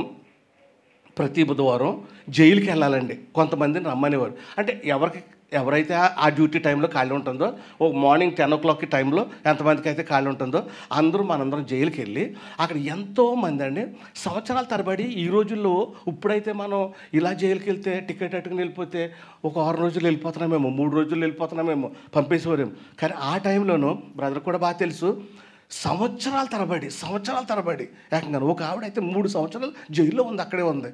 శ్రీలంక ఆవిడ ఎంత ఏడుస్తుందంటే, నాకు టికెట్ ఇవ్వలేదండి మా స్పాన్సరు, నన్ను పంపేవాళ్ళు లేరు. అప్పుడు ఆవిడ చూసి మళ్ళీ అందరూ తల ఒక 100 వేసుకుని టికెట్ తీయమని తీసి పట్టుకెళ్ళి పోలీసులకి ఇస్తే అప్పుడు వెళ్ళింది ఆవిడ. అక్కడి నుంచి ఫోన్లు చేసి ఎంత సంతోషపడిపోతూ సాక్ష్యం చెప్తూ అక్కడ నన్ను పలాని వాళ్ళని. దేవుడికి అంతకంటే గొప్ప నువ్వు ఎంత బైబిల్ చదివేసి ఎంత మోకరించి ప్రార్థన చేసినా నీ క్రియల్లో కొంచెమైనా నువ్వు కనపడకపోయినట్లయితే నీ విశ్వాసము ఏమంటుంది? నీ విశ్వాసము మృతమే. క్రియలు లేని విశ్వాసము మృతమే. అయితే ఈవేళ చదువుకోవాల్సినటువంటి ఇప్పుడు టాపిక్ ఇందులో నేను ఎందుకు చెప్పాను అని అంటే, మనలో మంచితనం కోల్పోతున్నాము. ఇక్కడే కాదండి, మనకి ఎక్కువ మంది వెళ్తున్నారు చూసారా, అక్కడ కూడా ఇది మానేసి ఏవేవో చెప్పుకొస్తున్నారు. నువ్వేం చేస్తున్నావు, నువ్వు అక్కడ అలా చేస్తున్నావంట కదా, నువ్వు ఇలాగంట కదా, నువ్వు చెడ్డ మాట్లాడతావు. ఇవి కాదండి, నువ్వు మంచి చెప్పు, ఇష్టమవుతుంది, ఖచ్చితంగా వింటారు, ఇష్టమైనప్పుడు వాళ్ళు అలవరుచుకుంటారు. అంతే తప్ప వాళ్ళని చెడు చూపెట్టి యేసుక్రీస్తు వారు ఆ స్త్రీని కూడా నువ్వు చెడ్డదనవమ్మా, నూతికాడికి వచ్చేసింది కదా, నువ్వు చెడ్డదను నాకు తెలుసు అన్న విషయం అన్నాడు ఆయన. అమ్మా నేను కూడా నిన్ను ఏమి చేయకూడదు కూడాను. క్రైస్తవుడు ఏం చెప్పాలండి? నీవు కూడా దేవుని కొరకై ప్రయాసపడుతున్నావు, అందుచేత ఇక నుండి నీవు మనసు మార్చుకుని నువ్వు మంచిగా బ్రతుకు అని చెప్పి మంచి మాట చెప్పి వెళ్ళాడా, లేకపోతే ఆమెను తిట్టెళ్ళాడా? మరి ఇక్కడ అనవసరంగా మనం తిట్టుకోవడం. ఇంకొకటి నా విషయంలోకి వచ్చేటప్పటికండి, ఏదైనా వాక్యం వచ్చేటప్పటికి ఎవరిని ఉద్దేశించి చెప్పే ఆ తలంపు నాకు ఎప్పుడూ ఉండదండి. ఒక వాక్యం తీసుకుని ఈవేళ వాక్యం నన్ను కుట్టాడు అన్నయ్య, అలా ఏంటి, ఎవరి గురించి వేసాడు ఇవాళ, నా గురించి వేసాడా అన్నది రాదండి. నాకు ఎప్పుడు కూడా అలవాటు లేదు, నాకు రాదు ఆ టైపు యాటిట్యూడ్ నాకు లేదు. అది మనకు వద్దు కూడా. ఒకరిని మనం తృణీకరించొద్దు, ఒకరిని హేళన చేయొద్దు, ఒకరు కృంగిపోయేలా చేయొద్దు. నీకు సాధ్యమైతే మేలు చెయ్యి, సాధ్యమైతే ఒక మాట ఒకరిని బ్రతికించును అని రాయబడి ఉంది కదమ్మా. ఒక మంచి మాట ఒకరిని బ్రతికించును. ఓకే, అయితే ఈవేళ మనం మత్తయి సువార్త మనకు కావాల్సినటువంటి విషయం ఏంటంటే, ఈవేళ మనకి కావాల్సినటువంటి మాట ఎంచుకున్నటువంటి మాట మత్తయి సువార్త 16వ అధ్యాయము 10వ వచనము, ఒక్క వచనమే చదవండి. 16 మత్తయి కదమ్మా, లూకా సువార్త 16వ అధ్యాయము 10వ వచనం చదవండి.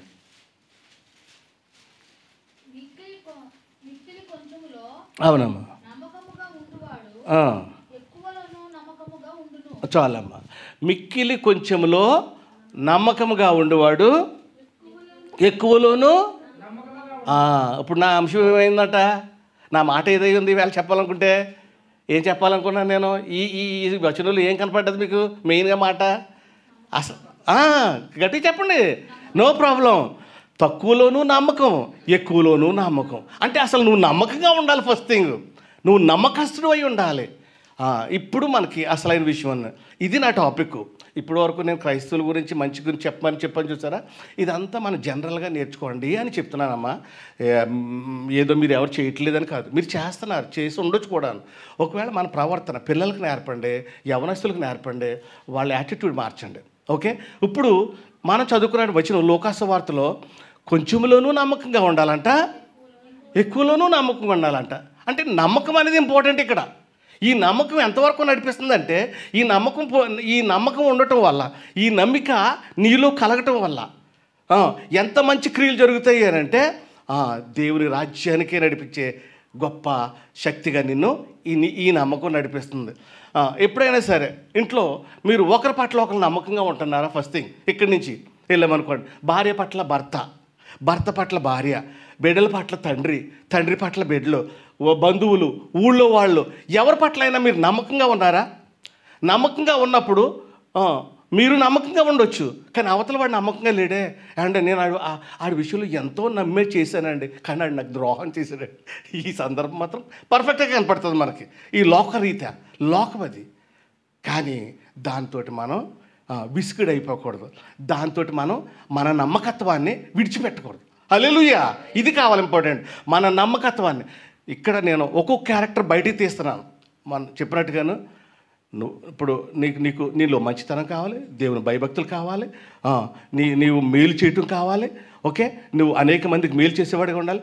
నీవు నమ్మకస్తుడిగా ఉండాలి. నీ నమ్మకాన్ని పోగొట్టుకోకుండా ఉండాలి.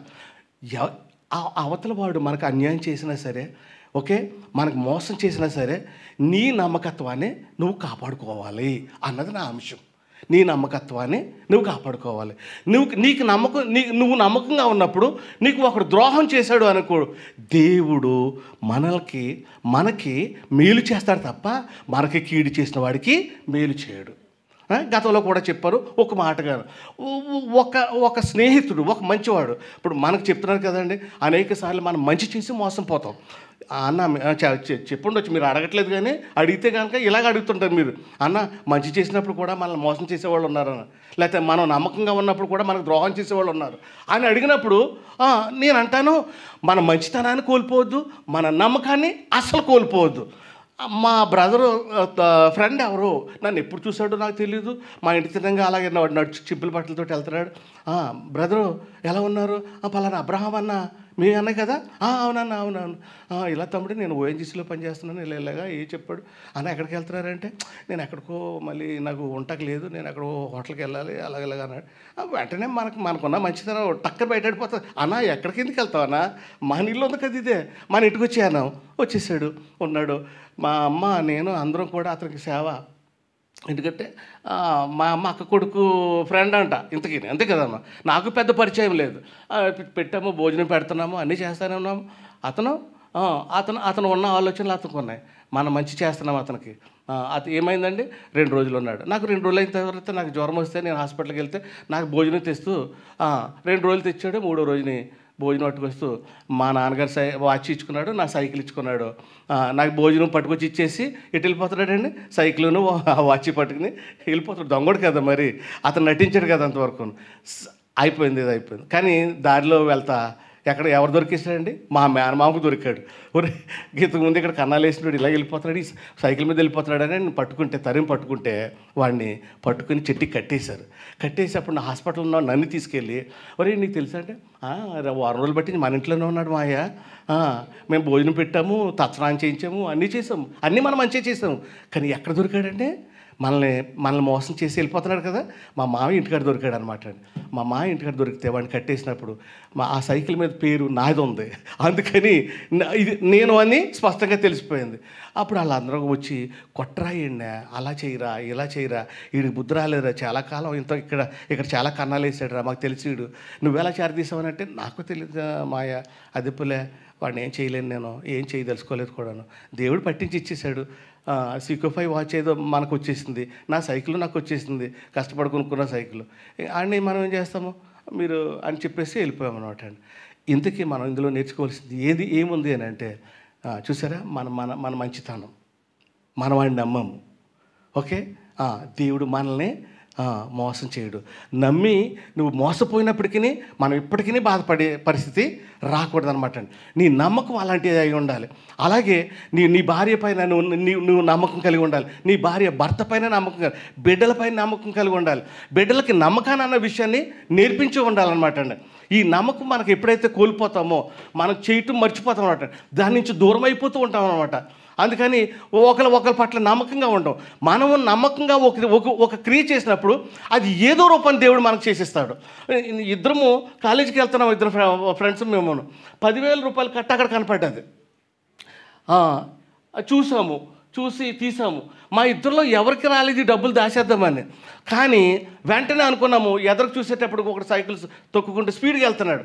అరే పాపము అన్న అతని అయ్యి ఉంటాయి, అతను పట్టుకెళ్ళిద్దామని కిలోమీటర్ మేము చాలా స్పీడ్గా తొక్కుతున్నాడు. మేము సైకిల్ తొక్కుంటూ వెళ్ళి అతన్ని ఆపి, మీరు ఏమన్నా పడేసుకున్నారంటే అతను జేబు కొట్టుకుని, అవునండి 10,500 రూపాయలు పడేసుకున్నాను అన్నాడు. చేతుట అలాగే పట్టుకుని ఉన్నాం మేము. ఈ మీయేనా అంటే, అవునండి మాయే అన్నాడు.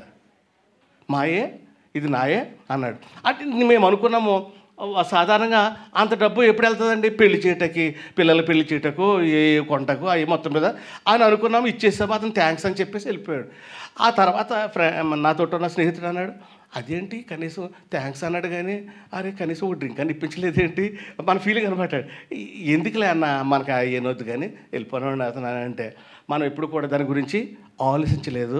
మళ్ళీ ఎప్పుడు కూడా తర్వాత 10 సంవత్సరాల తర్వాత దేవుడు మన నమ్మకాన్ని ఎక్కడ ఒమ్ము చేశాడు అంటే, ఎక్కడ మనం దాన్ని బలపరిచాడు అని అంటే, కంపెనీలో ఎప్పుడు కూడా ఎంతోమంది ఎన్నో విషయాల్లో దొరికిపోతూ ఉంటారు, కానీ ఎప్పుడు నమ్మకంగా కంపెనీలో పనిచేశాను. అది మెచ్చుకున్నటువంటి ఒక యజమాని, నా యజమాని నన్ను గుర్తించి చంద్రపాల్ నాతోటే ఉండాలని ఆయన కూడా పెట్టుకుని నా కుమార్తెకి నేను అడగకుండా ఏంటి నీ కూతురు పెళ్ళంట కదా నాకు ఎందుకు చెప్పట్లేదు అని ఓ రోజున అడిగి ఆయన 10 లక్షలు నాకు సహాయం చేశాడు. హల్లెలూయా, హల్లెలూయా. ఎంతండి 10,000 ఒక సహోదరుడికి ఎప్పుడో 10 సంవత్సరాల క్రితం మనం పట్టుకెళ్ళి ఇచ్చాం పడేసుకుంటేనే, అర్థమైందండి. కానీ అదే 10 సంవత్సరాల తర్వాత నేను గల్ఫ్ వచ్చిన తర్వాత మన నమ్మకాన్ని ఎప్పుడు కోల్పోలేదు. ఎవరి దగ్గర కూడా అపనమ్మకంగా బ్రతకలేదు. ఒకరికి ద్రోహం చేయటానికి ప్రయాసం అసలు లేనేలేదు. అసలు రక్తంలో రాకూడదు ఇంక మనకి. అలాంటి పరిస్థితులు ఉంటుండగా వాళ్ళే మనల్ని గమనిస్తారు. మీరు చేసే చోట మీ మీద ఏమైనా నేరం వచ్చిందా, మీ నమ్మకాన్ని వాళ్ళు ఒమ్ము చేసి మీ మీద అపనిందలేస్తా ఉన్నారా, అది దేవుడు చూసుకుంటాడు. దేవుడు ఖచ్చితంగా ఓ రోజున బయట పెడతాడు. అర్థమైందా? మీరు మంచిగానే బ్రతకటానికి ప్రయత్నం చేయాలి. మన యజమానికి మంచిగానే బ్రతకటం ప్రయత్నం చేయాలి. అటువంటి యజమాని ఆ మేనేజరు మొత్తం కంపెనీలో ఉన్న జనరల్ మేనేజర్ అనమాట అండి. ఆయన కూడా కంపెనీలో ఉన్న వాళ్ళందరూ పరుగులెత్తేస్తారు ఆయన చూస్తేనే, కానీ నన్ను మాత్రం కారులు ఎక్కించి తిరిగాడని ఆయనతోటి ఎప్పుడు కూడా అపనమ్మకంగా ఉండలేదు. ఆయన bank card, British bank card నా జేబులో ఉండేది. ఎందుకంటే వాళ్ళ బంధువులకి ఎక్కడున్నా సరే మా అన్నగారి పిల్లడికి డబ్బులు కట్టాలంట, చంద్రపాల్ అందులోంచి ఇంత డబ్బు తీసి అందులో వేసేయి అని అంతగా నమ్మినటువంటి నన్ను ఎంత నమ్మకంగా ఉండాలండి నేను. అది యోసేపు చేసినటువంటి గొప్ప క్రియ. ఎక్కడికి వెళ్ళిపోయాడండి యోసేపు గారు? ఒక నమ్మకం ఎక్కడికి నడిపించిందండి? హల్లెలూయా. ఐగుప్తే కాకుండా దేవుడు ఇప్పుడు చెప్తున్నాడు కదా, పరలోకం నడిపించేస్తుంది. ఒక నమ్మకస్తుడిని నీ నమ్మకం ద్వారా నువ్వు చేసినటువంటి నమ్మకమైనటువంటి శిష్యత్వం కానీ, నమ్మకమైనటువంటి పనులు కానీ, అందుకనే దేవుడు మోషేనేమన్నాడండి? ఒక మాట ఉంటుంది, అది చెప్పాలమ్మా. ఈ మాటలు మనకి తెలుసున్నాయే, కానీ అట్లా క్రియ రూపంలో చూస్తున్నప్పుడు మనం నా ఇల్లంతటిలో నమ్మకమైన వాడు ఎవరు? నా ఇల్లు అంటే ఏది? ఎవరి ఇల్లు? యేసు ప్రభు దేవుని ఇల్లు. దేవుని ఇల్లు అంటే ఏది? ఇప్పుడు చూపిస్తాను ఒకసారి నేను. దేవుని ఇల్లు ఏంటన్నదే. అలాగే దేవుడు అంటూ ఉన్నాడు కదా, ఒక మోషే గారినే కాదు, నా ఇల్లంతట్లో నమ్మకమైన వాడు, నమ్మకమైనటువంటి నా ఇల్లంతట్లో నమ్మకమైన వాడు మోషే అని చెప్తూ యేసుక్రీస్తు వారి గురించి కూడా దేవుడు మాట్లాడుతూ ఉన్నాడు. ఇక్కడ హెబ్రీయులకు రాసిన పత్రిక చూద్దామమ్మా ఒకసారి. 3వ అధ్యాయము 2వ వచనం చదువుకుందాం. దేవుని ఇల్లంతట్లో మోషే నమ్మకంగా ఉండినట్టు ఈయన కూడా తన్ను నియమించిన వానికి నమ్మకముగా. ఈయన ఎవరో? ఆమేన్. అది యేసు ప్రభువరమ్మా. అందులో మనం ముందు నుంచి చదివితే మనం ఆ వచనం కాడికి ఎందుకు వెళ్ళామంటే, ముందు నుంచి చదివితే యేసు ప్రభు గారు పలుకుతున్నటువంటి మాటలు, యేసు ప్రభు వారు ఒక నమ్మకస్తుని చూసి ఒక మాట చెప్తున్నారు. యేసు ప్రభు వారు చెప్పినట్టే లెక్క. అది ఉపమానంగా చెప్పినా, ఏ రకంగా చెప్పినా యేసు ప్రభు వారు అన్నారు కదా, బలా నమ్మకమైనటువంటి దాసుడా, బలా నమ్మకస్తుడా, బలా నమ్మకస్తుడా, మంచి దాసుడా, నీ నమ్మకం బలా నమ్మకమైంది. నువ్వు చాలా గొప్పవాడు నా దృష్టిలోను. ఎందుకంటే నీకు ఇచ్చిన దాన్ని, నీకు ఇచ్చిన తలాంతుల్ని, నీకు ఇచ్చిన ప్రతి దీన్ని నువ్వు ఎలా చేసావంట? దాన్ని సద్వినియోగం చేసావు, దాన్ని ఉపయోగపడేలాగా చేసావు, అనేక మందికి ఉపయోగపడేలా చేసావు, అనేక మందిని నీ తట్టుకు తిప్పావు. ఇది మనకి రావాల్సిన అసలు అంశం. నీకు నాకు ఏమిచ్చాడు? మనకు లేని వాళ్ళకి ఏమిచ్చాడు? మరి అలాంటివి ఇచ్చి దేవుడు అంటున్నాడు కదా, నీకు చేతులు ఇచ్చాను కదా, ఓకే, నేను చేతులు నమ్మి చేతులు ఇచ్చాను. అక్కడ వాస్తవానికి మనకి ఈ 2 సందర్భాల్లో 2 ఉపమానాలుగా దేవుడు చెప్తూ ఉంటాడు. ఇటు లోకాసు వార్తలోను, మత్తయి వార్తలోను. ఏంటంటే కొంతమందికి కొంత తలాంతులు ఇచ్చాడని ఉంటుంది, రాయబడి ఉంటుంది. ఎంతమంది చదివారో తెలీదు ఏమో. మత్తయి వార్త 25వ అధ్యాయంలో మీరు ఒకసారి చదివింది, నేను సింపుల్గా చెప్తున్నాను.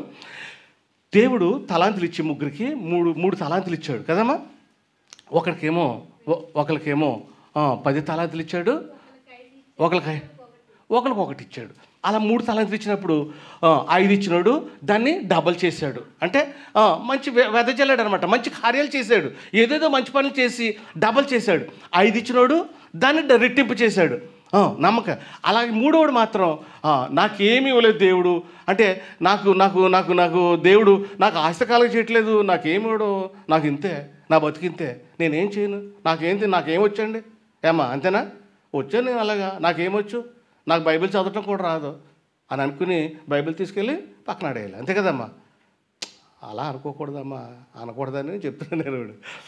ఏమనంటే దీంట్లో అర్థం ఏంటంటే, దేవుడు కొంతమందికి తలాంతులు ఇచ్చినప్పుడు వాళ్ళు దాన్ని మల్టిప్లై చేయటానికి, అంటే దాన్ని రెట్టింపు చేసుకోవటానికి ప్రయాసపడతాడు. నీకు పాటలు పాడే తలాంతులు ఇచ్చాడా, నీకు మాటలు చెప్పే దేవుని వాక్యం చెప్పే తలాంతి ఇచ్చాడా, నీకు దేవుని వాక్యాన్ని జ్ఞాపకం ఉంచే తలాంతి ఇచ్చాడా, దేవుడు నేను అనేక మందిని పోషించమని తలాంతి ఇచ్చాడా, దేవుడు అనేక మందిని తీసుకొచ్చి నువ్వు వాక్యం చెప్పమని తలాంతి ఇచ్చాడా, అది అవసరం వచ్చినప్పుడు నువ్వు ఏమైనా ప్రయాసపడుతున్నావా? అర్థమైందా? చేసినప్పుడు అప్పుడు పిలుస్తాడనమాట. బలా నమ్మకమైనటువంటి మంచి దాసుడా, నమ్మకమైనటువంటి దాసుడా, నా నమ్మకాన్ని నువ్వు వమ్ము చేయలేదు, నా నమ్మకాన్ని నువ్వేం చేసావు, నిలబెట్టావు, రెట్టింపు చేసావు. నేను నీకేం తలంపించాను, మంచి నీకు సౌందర్యాన్ని ఇచ్చాను, నీకు బట్టలు ఇచ్చాను, నీకు అన్నీ ఇచ్చాను, చేతులు కాళ్ళు ఇచ్చాను. కొంతమందికి చేతులు కాళ్ళు లేవు, ఆయనను నడుస్తూ తిరుగుతూ వాక్యం చెప్తూ ఉంటారు. కానీ మనకిచ్చినప్పుడు తలాంతులు, మన తలాంతుతోటి మనం ఏం చేయగలుగుతున్నాము? అటువంటి వాళ్ళని ఎవరినైనా 10 మందిని ప్రోత్సహించగలుగుతున్నామా? 10 మందికి సహాయపడ్డామా? 10 మందికి మంచి చేసామా? నీకు తలాంతులు ఇచ్చిన వల్ల ఏంటి ఉపయోగం? ఒక్కడి తలాంతి ఇచ్చినోడు బాధపడుతున్నాడు చూడండి. ఆడేమన్నాడంటే, అయ్యా నాకు ఇవ్వకపోయినా బాగుండిపోయాను, నాకు ఇచ్చింది ఏదో నువ్వు ఎక్కడన్నా పెట్టేసుకుని వదిలిపోయాను, ఎవరికైనా ఇంకొకరికి ఇచ్చి వెళ్ళిపోయిన వదిలిపోయాను, నేను దాన్ని మట్టిలో పెట్టేసి కప్పెట్టేసి ఉంచాను. అంటే నీకు దేవుడు ఒక మంచి చేయమని కానీ, ఒక మాట చెప్పమని కానీ, ఒక వాక్యం చెప్పమని కానీ, ఒక పాట పాడమని కానీ, ఏదో దేవుని కోసం బ్రతకమని, ఏదో రకంగా దేవుని కోసం బ్రతకమని నీకు కలిగిన విధంగా, నీకు తెలిసిన విధంగా, నీ వాక్యం చెప్తున్న విధంగా బ్రతకమని కానీ నేను నీకు తలంతిస్తే లేకపోతే బ్రతకమని చెప్తే దాన్ని ఏం చేశాను? తీసుకెళ్ళి కప్పెట్టేసి మామూలుగా చర్చకు వచ్చాము, కాసేపు కూర్చున్నాము, ఓ కునికేసాము, వెళ్ళిపోయాము, అంతే కదా. అంటే దాని అర్థం ఏంటంటే మనం మట్టిలో కప్పెట్టేసినట్లు లెక్క. ఎందుకు ఎవరైనా పరిగెడతారండి? ఇప్పుడు ఫర్ ఎగ్జాంపుల్ ఇక్కడ ఉన్నామో, నేను ఎప్పుడు కూడా ఇదే మాట చెప్పేవాడండి, ఈ రోజున ఇక్కడ కూర్చున్న వాళ్ళు రేపటి రోజున ఇక్కడ కనపడాలి, రేపటి రోజున ఇంకో చోట కనపడాలి. పెద్ద చర్చిల్లోనూ ఈయన ఆయనేనా అన్నంతగాని. మన పోయిన వారం కూడా నేను అదే మాట చెప్పాను. అక్కడ గడ్డం మెరిసిపోయిన అతనికి ఒక క్రైస్తవుడు చేసిన మంచిని బట్టి ఆయన ఎక్కడ కనపడ్డాడమ్మా? వేల మందిలో స్టేజ్ మీద ఉన్నాడు, వేల మందికి వాక్యం చెప్తూ ఉన్నాడు. ఆయన పరిగెట్టుకొచ్చాడు, అయ్యా నువ్వు నాకు చెప్పిన మంచి మాట దేవుని గురించి నన్ను ఇక్కడికి నడిపించింది. హల్లెలూయా, హల్లెలూయా.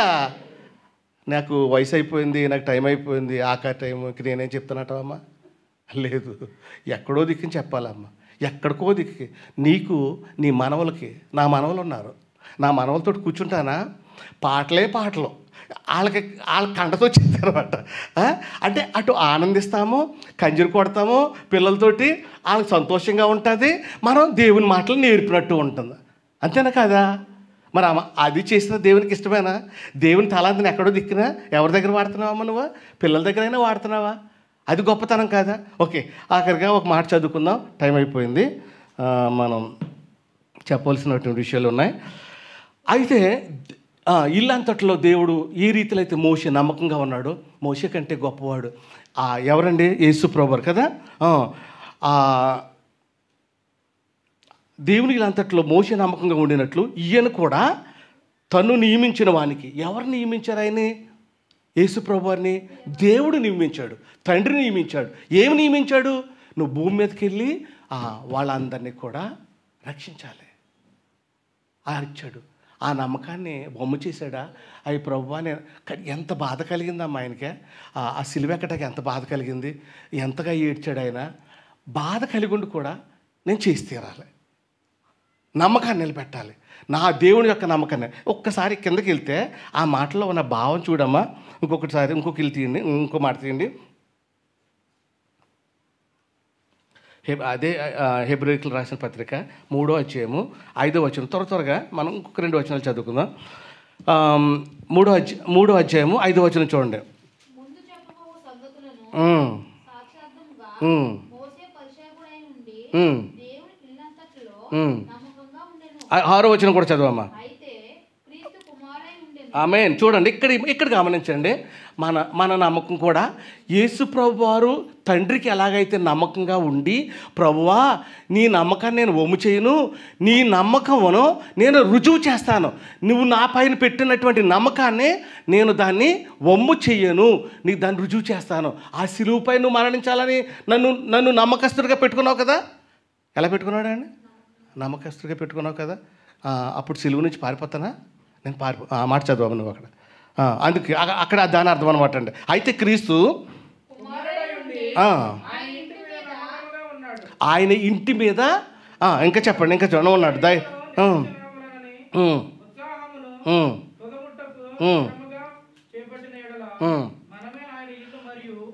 చాలా అక్కడ బాబు ఒకసారి ఆగండి బాబు. బైబిల్ చదివేటప్పుడు ఏ వచనం కాడ ఆ వచనానికి అక్కడ ఆగిపోవాలి సుమా. 2వ వచనం కొంచెం ఫుల్ స్టాప్ ఉంది కదా, అక్కడ ఆగి అంటే నేను అనేది ఎలాగంటే చూడు బాబు. అయితే క్రీస్తు కుమారుడై ఉండి ఆయన ఇంటి మీద నమ్మకంగా ఉన్నాడు, ధైర్యమును నిరీక్షణను ఉత్సాహమును తుదమట్టుకు స్థిరంగా చేపట్టిన ఎడల మనమే ఆయన ఇల్లు. ఇప్పుడు ఆయన ఇల్లు ఎవరంటండి? హల్లెలూయా, హల్లెలూయా. ఏ ఇంటి మీద యేసు ప్రభువుని ఆయన నమ్మకస్తుడిగా ఉండమని చెప్పాడండి? మనము అనే ఇల్లు, ఇశ్రాయేలు అనే దేవుడు ఏర్పాటు చేసుకున్నటువంటి మనము అనే ఇల్లు మీద నమ్మకంగా నువ్వు వెళ్ళి నేను చెప్పిన కార్యం చేసిరా. పంపించారు ఎప్పుడైనా మీ పిల్లవాడిని నమ్మకంగా వెళ్ళి బాబా అక్కడ, అంటే నమ్మకంగా అని చెప్పక్కర్లేదు, నువ్వు అత్తోళ్ళింటికి వెళ్ళి ఏదో వచ్చి ఇది ఇచ్చేసిరా అని అంటే పిల్లడు నమ్మకంగా వెళ్ళి వస్తాడో లేదో నీకు ఎలా తెలుస్తుంది? వెళ్ళి అవన్నీ ఇచ్చేసి మనం ఏమైతే పంపించామో తిరిగి వచ్చిన తర్వాత చెప్తాడనమాట. అమ్మ మన బంధువులు అమ్మ ఆంటీయో ఎవరో ఇలాగన్నారు నేను అన్నీ ఇచ్చేసానని చెప్తాడనమాట అండి. లేకపోతే డబ్బే పంపమన్నమాట అండి. అంటే ఎవరినైతే దేవుడు మనల్ని ఏర్పాటు చేసుకున్నాడు, దేవుడు యేసుక్రీస్తు అని ఏర్పాటు చేసుకున్నాడు. మోషేతో అంటున్నాడు, మోషే నువ్వు నా ఇల్లంతట్లో నమ్మకస్తుడమైనవాడు. మోషే కూడా ఇశ్రాయేలీల కోసం. మోషే ఎవరి ఇల్లు? ఈ మోషేకు ఉన్నటువంటి ఇల్లేంటి? ఇశ్రాయేలీలు. కానీ యేసుక్రీస్తు వారికి ఉన్న ఇల్లేంటి? దేవుని యొక్క బిడ్డలందరూ కూడాను, లోకమంతా కూడా యేసుక్రీస్తు వారి ఇల్లు. ఆ ఇంటికి నేను నిన్ను నమ్మకస్తుడిగా పంపిస్తున్నాను. ఆ ఇంటిని నువ్వు నిలబెట్టుకునిరా, ఆ ఇంటిని రక్షించిరా. చేశాడా లేదా అమ్మాయిన? ఓకే, దాని ద్వారా ఇంకొక వచనం చదువుకుందాం. ఏం జరిగిందంటే ప్రకటన గ్రంథంలోకి వెళ్దాము. ప్రకటన గ్రంథంలోకి వెళ్తే 2వ అధ్యాయంలో ఒక మాట ఉంది, 10వ వచనం. 2వ అధ్యాయము 10వ వచనంలో, ఇదిగో మీరు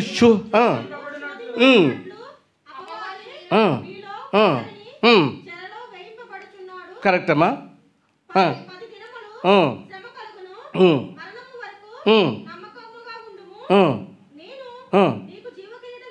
హల్లెలూయా. అందరూ చెప్పాలి ఒకసారి, హల్లెలూయా. ఎప్పటి వరకు నమ్మకంగా ఉండాలంట అమ్మ మనమా? ఇవాళ ఒకసారి ఆయనకి నమ్మకంగా ఉన్నాను, ఆయన తోటి ఉన్నాను నేను, ఇవాళ బ్రదర్ నేను చాలా నమ్మకంగా ఉన్నాము, ఆయనకి ద్రోహం చేయలేదు, ఏమీ చేయలేదు, ఈవేళతో అయిపోయింది కాదు. ఇది ఎప్పటి వరకు ఉండాలంట? మరణం వరకు నమ్మకంగా ఉండాలి. ఏమొస్తాయంటండి మరణం వరకు? కాదమ్మా, జీవ కిరీటం వస్తుంది మరణం వరకు నమ్మకంగా ఉన్నప్పుడు. కానీ ఈ మధ్యలో ఏమొస్తాయంట? అది శ్రమలు వస్తాయంటండి. భయంకరమైనటువంటి శ్రమలు వస్తాయి, భయంకరమైనటువంటి శోధనలు వస్తాయి. ఆ శోధనలో నీ నమ్మకాన్ని వమ్ము చేసేస్తావా? నీ నమ్మకాన్ని మర్చిపోతావా? దేవుడు నీకు ఇచ్చిన క్రియను నువ్వు పక్కన పెట్టేసి దేవుడు నాకేం చేశాడంటే నేను ఎంతకాలం నమ్మకంగా ఉన్నానో తెలుసా? ఆయనకి ఎంత నా నమ్మకంగా ఆయన నమ్మలేదు నన్ను. ఆయన నమ్మకపోతే నీకు అనవసరం. నువ్వు కడ వరకు నమ్మకంగా ఉన్నావా అమ్మా? అర్థమైందా? నేను కడ వరకు నమ్మకంగా ఉన్నానా? నా బ్రతికే నమ్మకం అయిపోవాలి. నన్ను ఎంతమంది మోసం చేయనివ్వండి, నన్ను ఎవరు ఏం చేయనివ్వండి, ఆయన ఎంతమంది మోసం చేయనివ్వండి, ఆయన నమ్మకం ఆయనకి జీవ కిరీటం ఇస్తా తప్ప మోసం చేసినా నన్ను కాదు. నేను మోసం చేస్తే ఆయన జీవ కిరీటం ఆయన పొందుకుంటాడు తప్ప నేను కోల్పోతాను. హల్లెలూయా. ఒకసారి ఎంత మంచి మాట! నమ్మకత్వం ఎలా ఉందండి? అంత నమ్మకత్వం నువ్వు బ్రతికితే ప్రతి విషయంలోనూ నువ్వు నమ్మకత్వంగా ఉండాలి. ప్రతి చిన్న, అందుకని మొట్టమొదటి వాక్యం ఏమేమి చదువుకున్నామమ్మా? చిన్న విషయంలో నువ్వు నమ్మకంగా ఉన్నప్పుడు అనేకమైనటువంటి విషయాలు, పెద్ద విషయాల్లో కూడా, అంటే నీకు రూపాయి ఇచ్చాను అనుకోండి, ఆ రూపాయి తీసుకెళ్ళి అమ్మ నాకు పావలా ఖర్చు పెట్టి లేకపోతే 30 ఖర్చు పెట్టానప్పుడు ఆ పావలా తిరిగి వచ్చి తీసుకొచ్చి ఇవ్వాలన్నమాట. అది నమ్మకం. అంటే నేను డబ్బుల గురించి ఒకటే మాట్లాడతలేదు, నేను ప్రతి క్రియనమాట. నీకు దేవుడు నాకు ఏమి ఇచ్చాడు? నాకు మాట్లాడే స్థితి ఇచ్చాడు, చూసే స్థితి ఇచ్చాడు, సహాయపడే గుణం ఇచ్చాడు. ఇవన్నీ ఇచ్చిన తర్వాత ఏది నేను ఉపయోగించట్లేదు దేవుని కొరకు, ఏది నా దేవుని నమ్మకాన్ని ఒమ్ము చేస్తున్నాను, నేను ఎక్కడో ఏదో చేయట్లేదు, నాకు సహాయపడి ఉండి.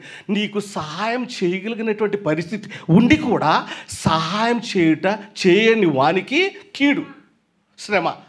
కీడు అన్నాను కానీ శ్రమ, అది కరెక్ట్ మాట. నీకు సహాయం చేసే పరిస్థితులు నీ దగ్గర ఉన్నాయి. నేను వస్తా బ్రదర్ చెప్పాను అనుకోండి, అన్న వస్తా ఇద్దరు సహోదరులు వస్తారంటే సహాయం చేయగలిగే అటు వెళ్ళి తీసుకురాగలిగే పరిస్థితి నా దగ్గర ఉంది, నో ప్రాబ్లం. అందుకని బ్రదరు నేను వెళ్తున్నాను, అయితే తీసుకొచ్చేస్తానని. ఏ క్రియ అయినా సరే అమ్మా, నువ్వు కళ్ళతోటి చూసినప్పుడు ఏదైనాను కష్టమైనాను, బిడ్డలైనాను, ఏదైనాను అది తప్పుగా పరిగణించబడినప్పుడు ఓకే, దాని పట్ల మేలు చేయటం ప్రయత్నం. మన చూపు మాదిరిగా ఉండాలి, మన చూపు మంచి చేసే చూపుగా ఉండాలి, మన చేతులు మంచి చేసే చేతులుగా ఉండాలి, మన నడక ఎవరికో ఒకరికి ఎవరినైనా సరే. కొన్ని సందర్భాల్లో మీరు గమనించారో లేదో, నడవలేనటువంటి వృద్ధురాల్ని ఒక యవనస్తుడు లేకపోతే ఎవరో ఒకరు తీసుకెళ్ళి నడిపించి తీసుకెళ్ళి అక్కడ పెడతారు. ఎందుకని? నీకు కాళ్ళు ఇచ్చాడు, అతను కాళ్ళు ఇవ్వలేదు. ఆ పని చేయగలిగావా ఎప్పుడైనాను? అలాంటి నమ్మకస్తుడు కానీ దేవునికి ఉండగలిగావా? నీకున్న దాంట్లో అలాగ వాడగలిగావా? అంటే చిన్న దాంట్లో కూడా నువ్వు నమ్మకంగా ఉన్నప్పుడు పెద్ద పెద్ద కార్యాలు చేయటంలో కూడా నువ్వు నమ్మకంగా ఉంటావు. దేవుడు యేసుప్రభువు వారు చిన్న క్రియలు చేశాడు, పెద్ద క్రియ చేశాడు. పెద్ద క్రియ ఏంటండి? ఆయన త్యాగం చేశాడు. ఆ త్యాగం ఎంతండి? మరణము, రక్తము, ప్రోక్షణ. అందువల్ల ఆ గొప్ప త్యాగం వల్ల మన అందరం ఎక్కడ చేర్చబడుతున్నామండి? ఆ జీవ కిరీటంలోకి. మరి ఆ యేసుప్రభువు వారు అంత నమ్మకంగా నా ఇల్లంతట్లో నమ్మకస్తుడిగా నిన్ను పెట్టుకున్నాను కదా ప్రభువా. యేసు ప్రభువు అంటున్నారు, నీవు నాకు అప్పగించిన పని నేను చేశాను అని దేవునికి అక్కడ మాట చెప్తున్నాడు అనమాట. అందుచేత మనకు జీవ కిరీటం రావాలి అని అంటే, ఆ జీవ కిరీటాన్ని పొందుకోవాలి అంటే, ఇక్కడ శ్రమలు వచ్చినా, బాధలు వచ్చినా, ఇబ్బందులు వచ్చినా, కష్టాలు వచ్చినా, పనులు అవనివ్వండి, నేను తిట్టుకోనివ్వండి, నీ నమ్మకాన్ని ఓము చేసుకోవద్దు. నీకున్నటువంటి పరిస్థితుల్ని అంటే నువ్వు చేయగలిగింది చేయకుండా ఉండొద్దు. డబ్బులు సహాయం చేయాలా, వస్త్రం సహాయం చేయాలా, కొన్ని సందర్భాల్లోనూ నిజమైనటువంటి సహాయం కూడా మనసారా చేయవలసి ఉంటుంది. అవి కూడా మనం కొన్ని అంటే ఇప్పుడు ఫర్ ఎగ్జాంపుల్ నేను చనిపోతూ ఉన్నాను, నేను చనిపోయేటప్పుడు నా అవయవం కూడా ఎవరికైనా దానం చేశామనుకోండి, అది కూడా దేవునికి ఇష్టమైన పనే. అందుచేత దేవుడు మనల్ని ఇక్కడ ఏర్పాటు చేసుకున్నాడు. నా బలా నమ్మకమైన దాసుడా, నేను పుట్టించింది భూమి మీద, నేను పుట్టించినందుకు నా నమ్మకాన్ని యేసుప్రభువు వారు అయితే ఎలా నిలబెట్టుకున్నారో, మోషే అయితే ఎలా కడ వరకు నిలబెట్టుకున్నాడో, అలాగే నువ్వు కూడా నిలబెట్టుకున్నావు. కాబట్టి నీకేమిస్తున్నాను? జీవ కిరీటం నీకు ఇస్తున్నాను. ఆ జీవ కిరీటాన్ని మనం పొందుకోవాలి అని అంటే ప్రతి విషయంలోనూ, చిన్న విషయంలోనూ నమ్మకంగా ఉండు. ఎవరికి అబద్ధాలు చెప్పొద్దు, ఎవరిని మోసం చేయొద్దు, ఎవరికి కీడు తలపెట్టొద్దు. నీ బ్రతుకేంటంటే నీ నిజమే చెప్పాలి. నిజమే, చావు బ్రతుకుల మధ్య అయినా సరే, ఎంత సమస్య ఇప్పుడు చంపేస్తారని అని అంటున్నా సరే, కొంతమంది బిడ్డల ద్వారా కొన్నిసార్లు మతిపోతుంటుంది. యేసుప్రభువు వారి దగ్గరికి నేను వెళ్ళాలి అంటే చనిపోవాలంట కదా, నన్ను చంపేయండి. అంతగా నువ్వు ఇష్టపడి ఉండాలి, అంతగా నమ్మకస్తుడు అయి ఉండాలి. మన మరణం కూడా ఏం చేయకూడదండి, మన నమ్మకాన్ని ఒమ్ము చేయకూడదు, మన మరణం కూడా. అందుకే ఇక్కడ రాయబడింది ఏంటంటే, నీ మరణం వరకు కూడా నువ్వు నమ్మకంగా ఉండు, నమ్మకంగా బ్రతుకు.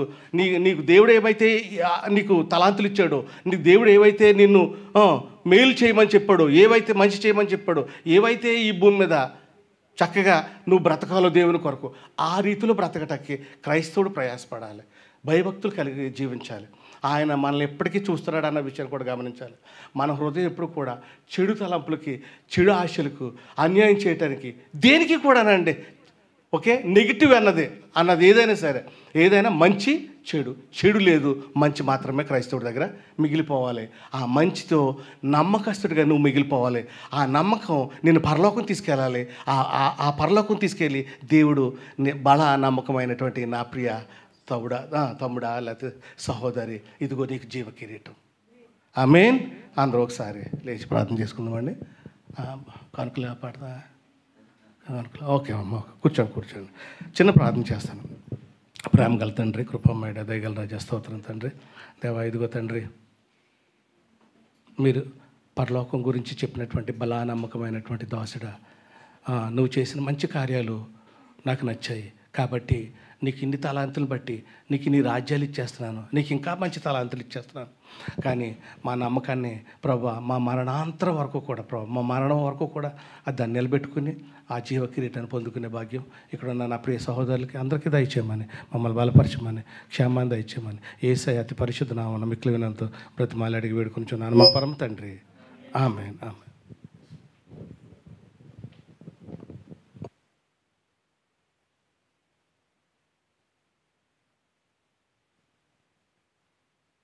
హల్లెలూయా. దేవునికి మహిమ కలిగిన గాక. చక్కని మాటలు చెప్పినటువంటి అన్నయ్యని బట్టి ప్రభుని మహిమపరుస్తూ ఉన్నాను. నమ్మకంగా ఉండాలని ఇంతవరకు మనం తెలుసుకున్నాం. శుక్రవారం దినాన్ని యథార్థత కొరకు మనం కొన్ని విషయాలు తెలుసుకుందాం. పరిశుద్ధమైన బల్లారాధన కనుక అందరూ కూడా తగిన సిద్ధపాటు కలిగి రండి, ప్రార్థనాపూర్వకంగా రండి. అన్ని విషయాల్లో ప్రభు సహాయం చేయలాగా అనేక మందికి తెలియపరచండి, అనేక మందిని తీసుకుని రండి. ప్రభు వాక్యాన్ని, సత్యాన్ని మనం గ్రహిందాం. కానుకలు పడపాడిచి ఉండగా కానుకలు సమర్పించుకుందాం. నమ్మకమైన దేవుడవైనా నీవే చాలు యేసయ్యా, నమ్మకమైన దేవుడవైనా నీవే చాలు యేసయ్యా. నేనేమయ్యున్నా, ఏ స్థితిలో ఉన్నా, నేనేమయ్యున్నా, ఏ స్థితిలో ఉన్నా ఇంకేమి కోరుకోనయా, నేనింకేమి కోరుకోనయా. నమ్మకమైన దేవుడవైనా నీవే చాలు యేసయ్యా. ఆప్తులైన వారే హాని చేయి చూసిన మిత్రులే నిలవకుండునా, ఆప్తులైన వారే హాని చేయి చూసిన మిత్రులే నిలవకుండెనా. న్యాయము తీర్చే నీవు నాకుంటే, న్యాయము తీర్చే నీవు నాకుంటే చాలు యేసయ్యా, చాలు యేసయ్యా. నమ్మకమైన దేవుడవైనా నీవే చాలు యేసయ్యా, నమ్మకమైన దేవుడవైనా నీవే చాలు యేసయ్యా. హల్లెలూయా.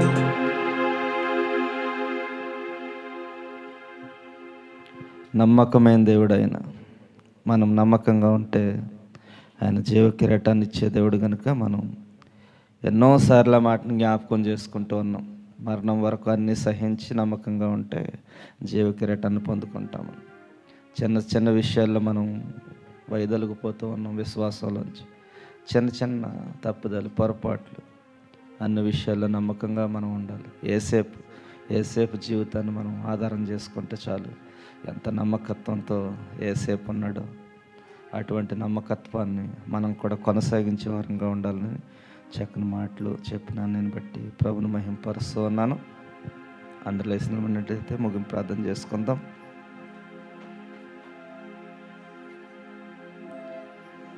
ఇక మన ముందు యానివర్సరీ కూడుకు కొరకు 4 వారాలు మాత్రమే మిగిలింది. ఎన్ని వారాలండి? 4 వారాలు మాత్రమే మిగిలింది. అక్టోబర్ నెల, నవంబర్ మొదటి రోజునే మన యొక్క యానివర్సరీ కూడుక. ప్రాక్టీస్ ఇంతవరకు ప్రారంభించలేదు, దయచేసి గమనించండి. ఎందుకు ఇప్పుడే మనం అంతంత మాత్రంగా పాడుచూ ఉన్నాం. అంతమందిలో పాడాలంటే ఖచ్చితంగా వారంలో 2 రోజులైనా ప్రాక్టీస్ పెట్టుకోవాలి ఖచ్చితంగానే. ఈ శుక్రవారం దినాన్ని ఒక మీటింగ్ పెట్టి ఆరాధన అయిన తర్వాత దాని కొరకు మాట్లాడదాం. ప్రాక్టీసులు చేస్తారా, వస్తారా లేదా అనే విషయాలను మాట్లాడుకుని మన ద్వారా అవుతే ఓకే, అవ్వకపోతే బయట ఎవరికైనా ఆరాధన పాటలన్నీ కూడా ఇవ్వటం జరుగుతుంది. దయచేసి గమనించవలసిందిగా కోరుచూ ఉన్నాను, ముందుగానే తెలియపరుస్తూ ఉన్నాను. ఎందుకంటే గత సంవత్సరం కూడా ఇదే సమస్య వెంటాడింది. ఈ సంవత్సరం కూడా అదే సమస్య వెంటాడుతూ ఉంది. దయచేసి ప్రార్థన చేయండి. మన దగ్గర చాలామంది ఉన్నారు పాటలు పాడేవాళ్ళు, కాకపోతే వాయిద్యాలు వాయించేవారు కొదవైపోయారు కనుక ప్రార్థన చేయండి. దేవుని చిత్తం ఏ విధంగా జరుగుతుంది అనేది అందరూ కూడా ప్రార్థించాలి. భారం కలిగని మరొకసారి తెలియపరుస్తూ ఉన్నాం. ప్రార్థన చేసుకుందాం. వచ్చే నెలలో ఇంకా బలంగా వాక్యంలో మిమ్మల్ని బలపరచాలనే ఉద్దేశంతో 2 శుక్రవారాల వాక్యాన్ని నేను బోధించాలని నిర్ణయించుకున్నాను. 2 శుక్రవారాలు చంద్రపలన్నీకి అవకాశాన్ని కల్పిస్తూ ఉన్నాను. ఇంకా వాక్యంలో 2 అంచెల ఖడ్గం గల ఆయుధాన్ని, మన వాక్యాన్ని ఇంకా మీ ముందుంచాలని ఆశపడుతూ ఉన్నాం. ప్రార్థించండి. ఆదివారాలు మాత్రమే కొత్త వారికి అవకాశం ఇవ్వబడుతూ ఉంది. అన్ని శుక్రవారాలు కూడా ఇక మీదటి నుంచి నేను చెప్పాలని నిర్ణయించుకుంటూ ఉన్నాం. దయచేసి ప్రార్థన చేయండి. ప్రార్థన చేసుకుంటాం. కొన్ని ప్రార్థన అవసరాల కొరకు అందరూ కూడా జ్ఞాపకం చేసుకోండి. ఈరోజు మా మేనగోళ్ళ శ్రీరమ్మ పుట్టినరోజు. అందరూ ప్రార్థించండి బిడ్డ కొరకు. ఇచ్చిన దయాకిరీటను బట్టి ప్రభుని మహింపరుస్తూ ఉన్నాను. ఈరోజు ఆహారం తయారు చేస్తున్న బిడ్డను కూడా ప్రభు దీవించలాగా, వారి ఆశని ప్రభు నెరవేర్చలాగా, ఆశ కలిగిన ప్రాణాన్ని తృప్తిపరిచే దేవుడని వాక్యం సెలవిస్తూ ఉంది. అన్ని విషయాల్లో తృప్తిపరచబడేలాగా ప్రార్థించండి. పనులు లేని వారి కొరకు, ఐడియాలు లేని వారి కొరకు ప్రార్థించండి. మరి ముఖ్యంగా నవంబర్ 1వ తారీఖున జరిగే యానివర్సరీ కొరకు భారం కలిగి ప్రార్థించండి. అన్ని విషయాల్లో ప్రభు చక్కని ఆలోచనతో ఈ శుక్రవార దినాన్ని మొదటి వారం పరిశుద్ధమైన బల్లారాధన తీసుకున్న తర్వాత చక్కని నిర్ణయంతో ప్రభు అందరిని నడిపించేలాగా ప్రార్థించాలని మరొకసారి తెలియపరుస్తూ ఉన్నాను. ప్రార్థన చేసుకుందాం. మా సకల ఆశీర్వాదములకు కారణభూతుడైన మా ప్రియ పరలోకపు తండ్రి, నీ శ్రేష్టమైన ఘనమైన మనకు స్తోత్రాలు చెల్లిస్తూ ఉన్నాం. ఇదిగో ప్రభా, ఈ యొక్క రాత్రికాల సమయంలో మరొక్కసారి నీ నామాన్ని స్తుతించుకోవటానికి, ఘనపరచుకోవటానికి మీరు ఇచ్చిన ధన్యతను బట్టి నేను నీ నామాన్ని స్తుతిస్తూ మహింపరుస్తూ కొనియాడబడుతున్నాను తండ్రి. కేవలం మీరు ఇచ్చిన కృప మాత్రమే. ఇదిగో నెల ఆఖరి ఆదివారంగా కృతజ్ఞత కలిగి నేను ఎంతవరకు స్తుతించాం, ఆరాధించాం ప్రభా. సంఘాన్ని మీరు బలపరచండి. ఇదిగో ప్రభా, చిన్న చిన్న విషయాల్లోనే వైదొలిగిపోతూ ఉన్నారు. చిన్న చిన్న విషయాల్లోనే నేను త్రొట్టిల్లిపోతూ ఉన్నారు. చిన్న చిన్న విషయాలనే సహించుకోలేకుండా ఉన్నారు ప్రభా. ఇదిగో మీ వాక్యం సెలవిస్తూ ఉంది, అన్నీ సహించి నమ్మకంగా మరణం వరకు ఉండాలని. ఎస్, అన్నీ సహించాలయ్యా. ఇదిగో నాయన, చిన్న చిన్న పొరపాట్లని మనం వైదొలిగిపోకూడదయ్యా. చిన్న చిన్న సమస్యలను విడిచిపెట్టి వెళ్ళిపోకూడదయ్యా. ఇదిగో మరణం వరకు అన్నీ సహించి ఎవరైతే నమ్మకంగా ఉంటారో, ఇదిగో ఏసేపు జీవితాన్ని చూసినట్లయితే ప్రభా, ఒక స్త్రీ పాపం చేయటానికి పిలిచినప్పుడు కూడా ఇదిగోనైనా తండ్రి ప్రభా, ఏసేపు ఏ విధంగా పారిపోయాడో తండ్రి ప్రభా, ఎంత నమ్మకత్వాన్ని కొనసాగించాడయ్యా. అటువంటి నమ్మకత్వాన్ని నీ పిల్లలుగా ఈ లోకంలో మేము కొనసాగించాలని ఆశపడుతూ ఉన్నాం. ఇదిగో చిన్న చిన్న ఆలోచనలు ప్రభా, ఇదిగో నైనా ఎన్నో శ్రమల్లోకి నెట్టేస్తూ ఉన్నాయి. నేను ఇదిగో ప్రభా, ఆ శ్రమలన్నింటి నుంచి మేము విడిపించబడాలి తండ్రి ప్రభా. విడిపించబడాలంటే ఎన్ని శ్రమలు వచ్చినా నాయన ప్రభా, ఎన్ని బాధలు వచ్చినా ఇదిగో నమ్మకం నమ్మకం నమ్మకం నమ్మకంగా జీవించాలని వాక్యం ఎంతవరకు నీ కుమారుడు ద్వారా మాట్లాడించారు. మీకు స్తోత్రాలు. ఇదిగో నమ్మకంగా జీవించాలి ప్రభా. ఇదిగో ఒక్కసారి ప్రతి ఒక్కరు ఆలోచించడానికి మీరు సహాయం దయచేయండి. ఇదిగో శుక్రవారం దినాన ప్రభా, యథార్థం కొరకు మాట్లాడుచున్నాను తండ్రి ప్రభా. యథార్థంగా ఎంతమంది జీవిస్తూ ఉన్నారో ప్రభా, శుక్రవారం దినాన్ని అందరూ నీ సన్నిధిలో ఒప్పుకోవడానికి మీరు సహాయం దయచేయండి. స్తోత్రాలు. పరిశుద్ధమైన విందులో చేపట్టడానికి మీరు సహాయం దయచేయండి. స్తోత్రాలు. తగిన సిద్ధపాటు కలిగి రావడానికి మీరు సహాయం దయచేయండి. మీకు స్తోత్రాలు ప్రభా. ఇదిగో నాయన ప్రభా, ఇంతవరకు నీ పిల్లలు ఆరాధించారు, స్తుతించారు ప్రభా. నీ మాటలు విన్నారు, ఎవరు విడిచిపెట్టకూడదు ప్రభా. ఇదిగో తండ్రి, చెప్పులు గుమ్మం దగ్గర ఏ విధంగా విడిచిపెడుతూ ఉన్నారు నీ వాక్యాన్ని, ఆ విధంగా విడిచిపెట్టేస్తా ఉన్నారు తండ్రి ప్రభా. నేను ఆ విధంగా విడిచిపెట్టకూడదు ప్రభా. వాక్యం మా హృదయంలో దాచుకోవాలి తండ్రి. వాక్యం మా నరాల్లో జీర్ణించుకోవాలి ప్రభా. ఇదిగో వాక్యం మాత్రమే మాలో నిలిచి ఉండాలి ప్రభా. ఇదిగో వాక్యం మాత్రమే మాలో నిలిచి ఉండాలి, మరి ఏది అవసరం లేదు ప్రభువా. ఇదిగో మీ వాక్యం ఉంటే చాలు తండ్రి, మేము జీవిస్తాం తండ్రి, మేము బ్రతుకుతాం ప్రభువా. ఇదిగో నేను పరలోకం చేరుతాం తండ్రి ప్రభువా. చక్కని ఆలోచన ప్రతి ఒక్క బిడ్డకి మీరు దయచేయండి. మీకు స్తోత్రాలు ప్రభువా. ఇది ఎంతవరకు నీ బిడ్డలందరూ ఆరాధించారు, స్తుతించారు ప్రభువా. నమ్మకంగా నేను తిరిగి వెళ్ళడానికి సహాయం దయచేయండి. ఇదిగో ప్రేమ మీద ఏర్పాటు చేసిన కుటుంబాన్ని మీరు దీవించి ఆశీర్వదించండి. ఇదిగో తండ్రి ఎంతవరకు నేను అదిగో తండ్రి ఆత్మకు కావలసిన ఆహారాన్ని మేము భుజించాం, శరీరానికి కావలసిన ఆహారాన్ని కూడా భుజించి క్రమంగా గృహం వెళ్ళటానికి, గృహం చేరి పర్యంతం మళ్ళీ నామను స్తుతించడానికి సహాయం దయచేయండి. ఇది యానివర్సరీ కొడుకు ఎంతో భారం కలిగి ప్రార్థిస్తున్నాం ప్రభు. నీ దైవసేనలు రాబోతూ ఉన్నారు తండ్రి. ఇదిగో సంఘంలో ఎటువంటి ఇబ్బందులు, సమస్యలు ఏవి లేకుండా చక్కని ఐక్యతలో ప్రతి ఒక్కరి కొడుకులో పాల్గొనడానికి మీరు సహాయం దయచేయండి. స్తోత్రాలు. వచ్చే నెలలో జరిగే సువార్త పరిచర్య కొరకు కూడా ప్రార్థిస్తున్నాను తండ్రి. నేనుగా అందరినీ సన్నిధిలో వాడబడే కృపను దయచేయండి, సహాయం దయచేయండి. ఎంతవరకు కొడుకు ద్వారా మీ నామానికి మీరు మహిమ తెచ్చుకున్నందుకు స్తోత్రాలు చెల్లిస్తాం. యేసుక్రీస్తు ప్రభువు వారి శ్రేష్టమైన నామములో ప్రార్థించి పెడుకుంటున్నాం పరమ తండ్రి, ఆమెన్. పరలోక ప్రార్థన. పరలోకముందు మా తండ్రి, నీ నామం పరిశుద్ధపరచబడిన గాక, నీ రాజ్యం వచ్చిన గాక, నీ చిత్తం పరలోకముందు నెరవేరినందు భూమి మీద నెరవేరును గాక. మన దినాహారం నేడు మాకు దయచేయండి. మా ಎಲ್ಲ అపరాధములు చేసిన వారిని క్షమించిన ప్రకారం మా అపరాధములు క్షమించండి. మమ్మల్ని శోధన నుంచి కీడు నుంచి తప్పించండి. రాజ్యంలో శక్తి మహిమ నిరంతరం నీవయ్యన్నావు తండ్రి, ఆమెన్. తండ్రి అయిన ప్రేమయు, కుమారుడైన యేసుక్రీస్తు కృపయు, పరిశుద్ధాత్మ అన్యున సహవాసము, సమాధానము ఈ ఆదివార దినంలో కూడా ఆరాధించిన ప్రియబిడలకు, వారి కుటుంబాలకు మీరు అక్కడ పర్యంతం నమ్మకంగా జీవించి జీవక్రీడను పొందుకునే దయాకృప నన్ను మీరు దయచేయమని, మీ దీవెన ఆశీర్వాదాలు సమృద్ధి, సకల సమృద్ధితో నింపి నడిపించమని. నేను ఇదిగో ప్రభు మరణం వరకు నమ్మకంగా జీవించాలి ప్రభు. ఇదిగో సకల సమృద్ధి మీరు దయచేయనుగా సహాయం చేయండి, ఆశీర్వదించండి.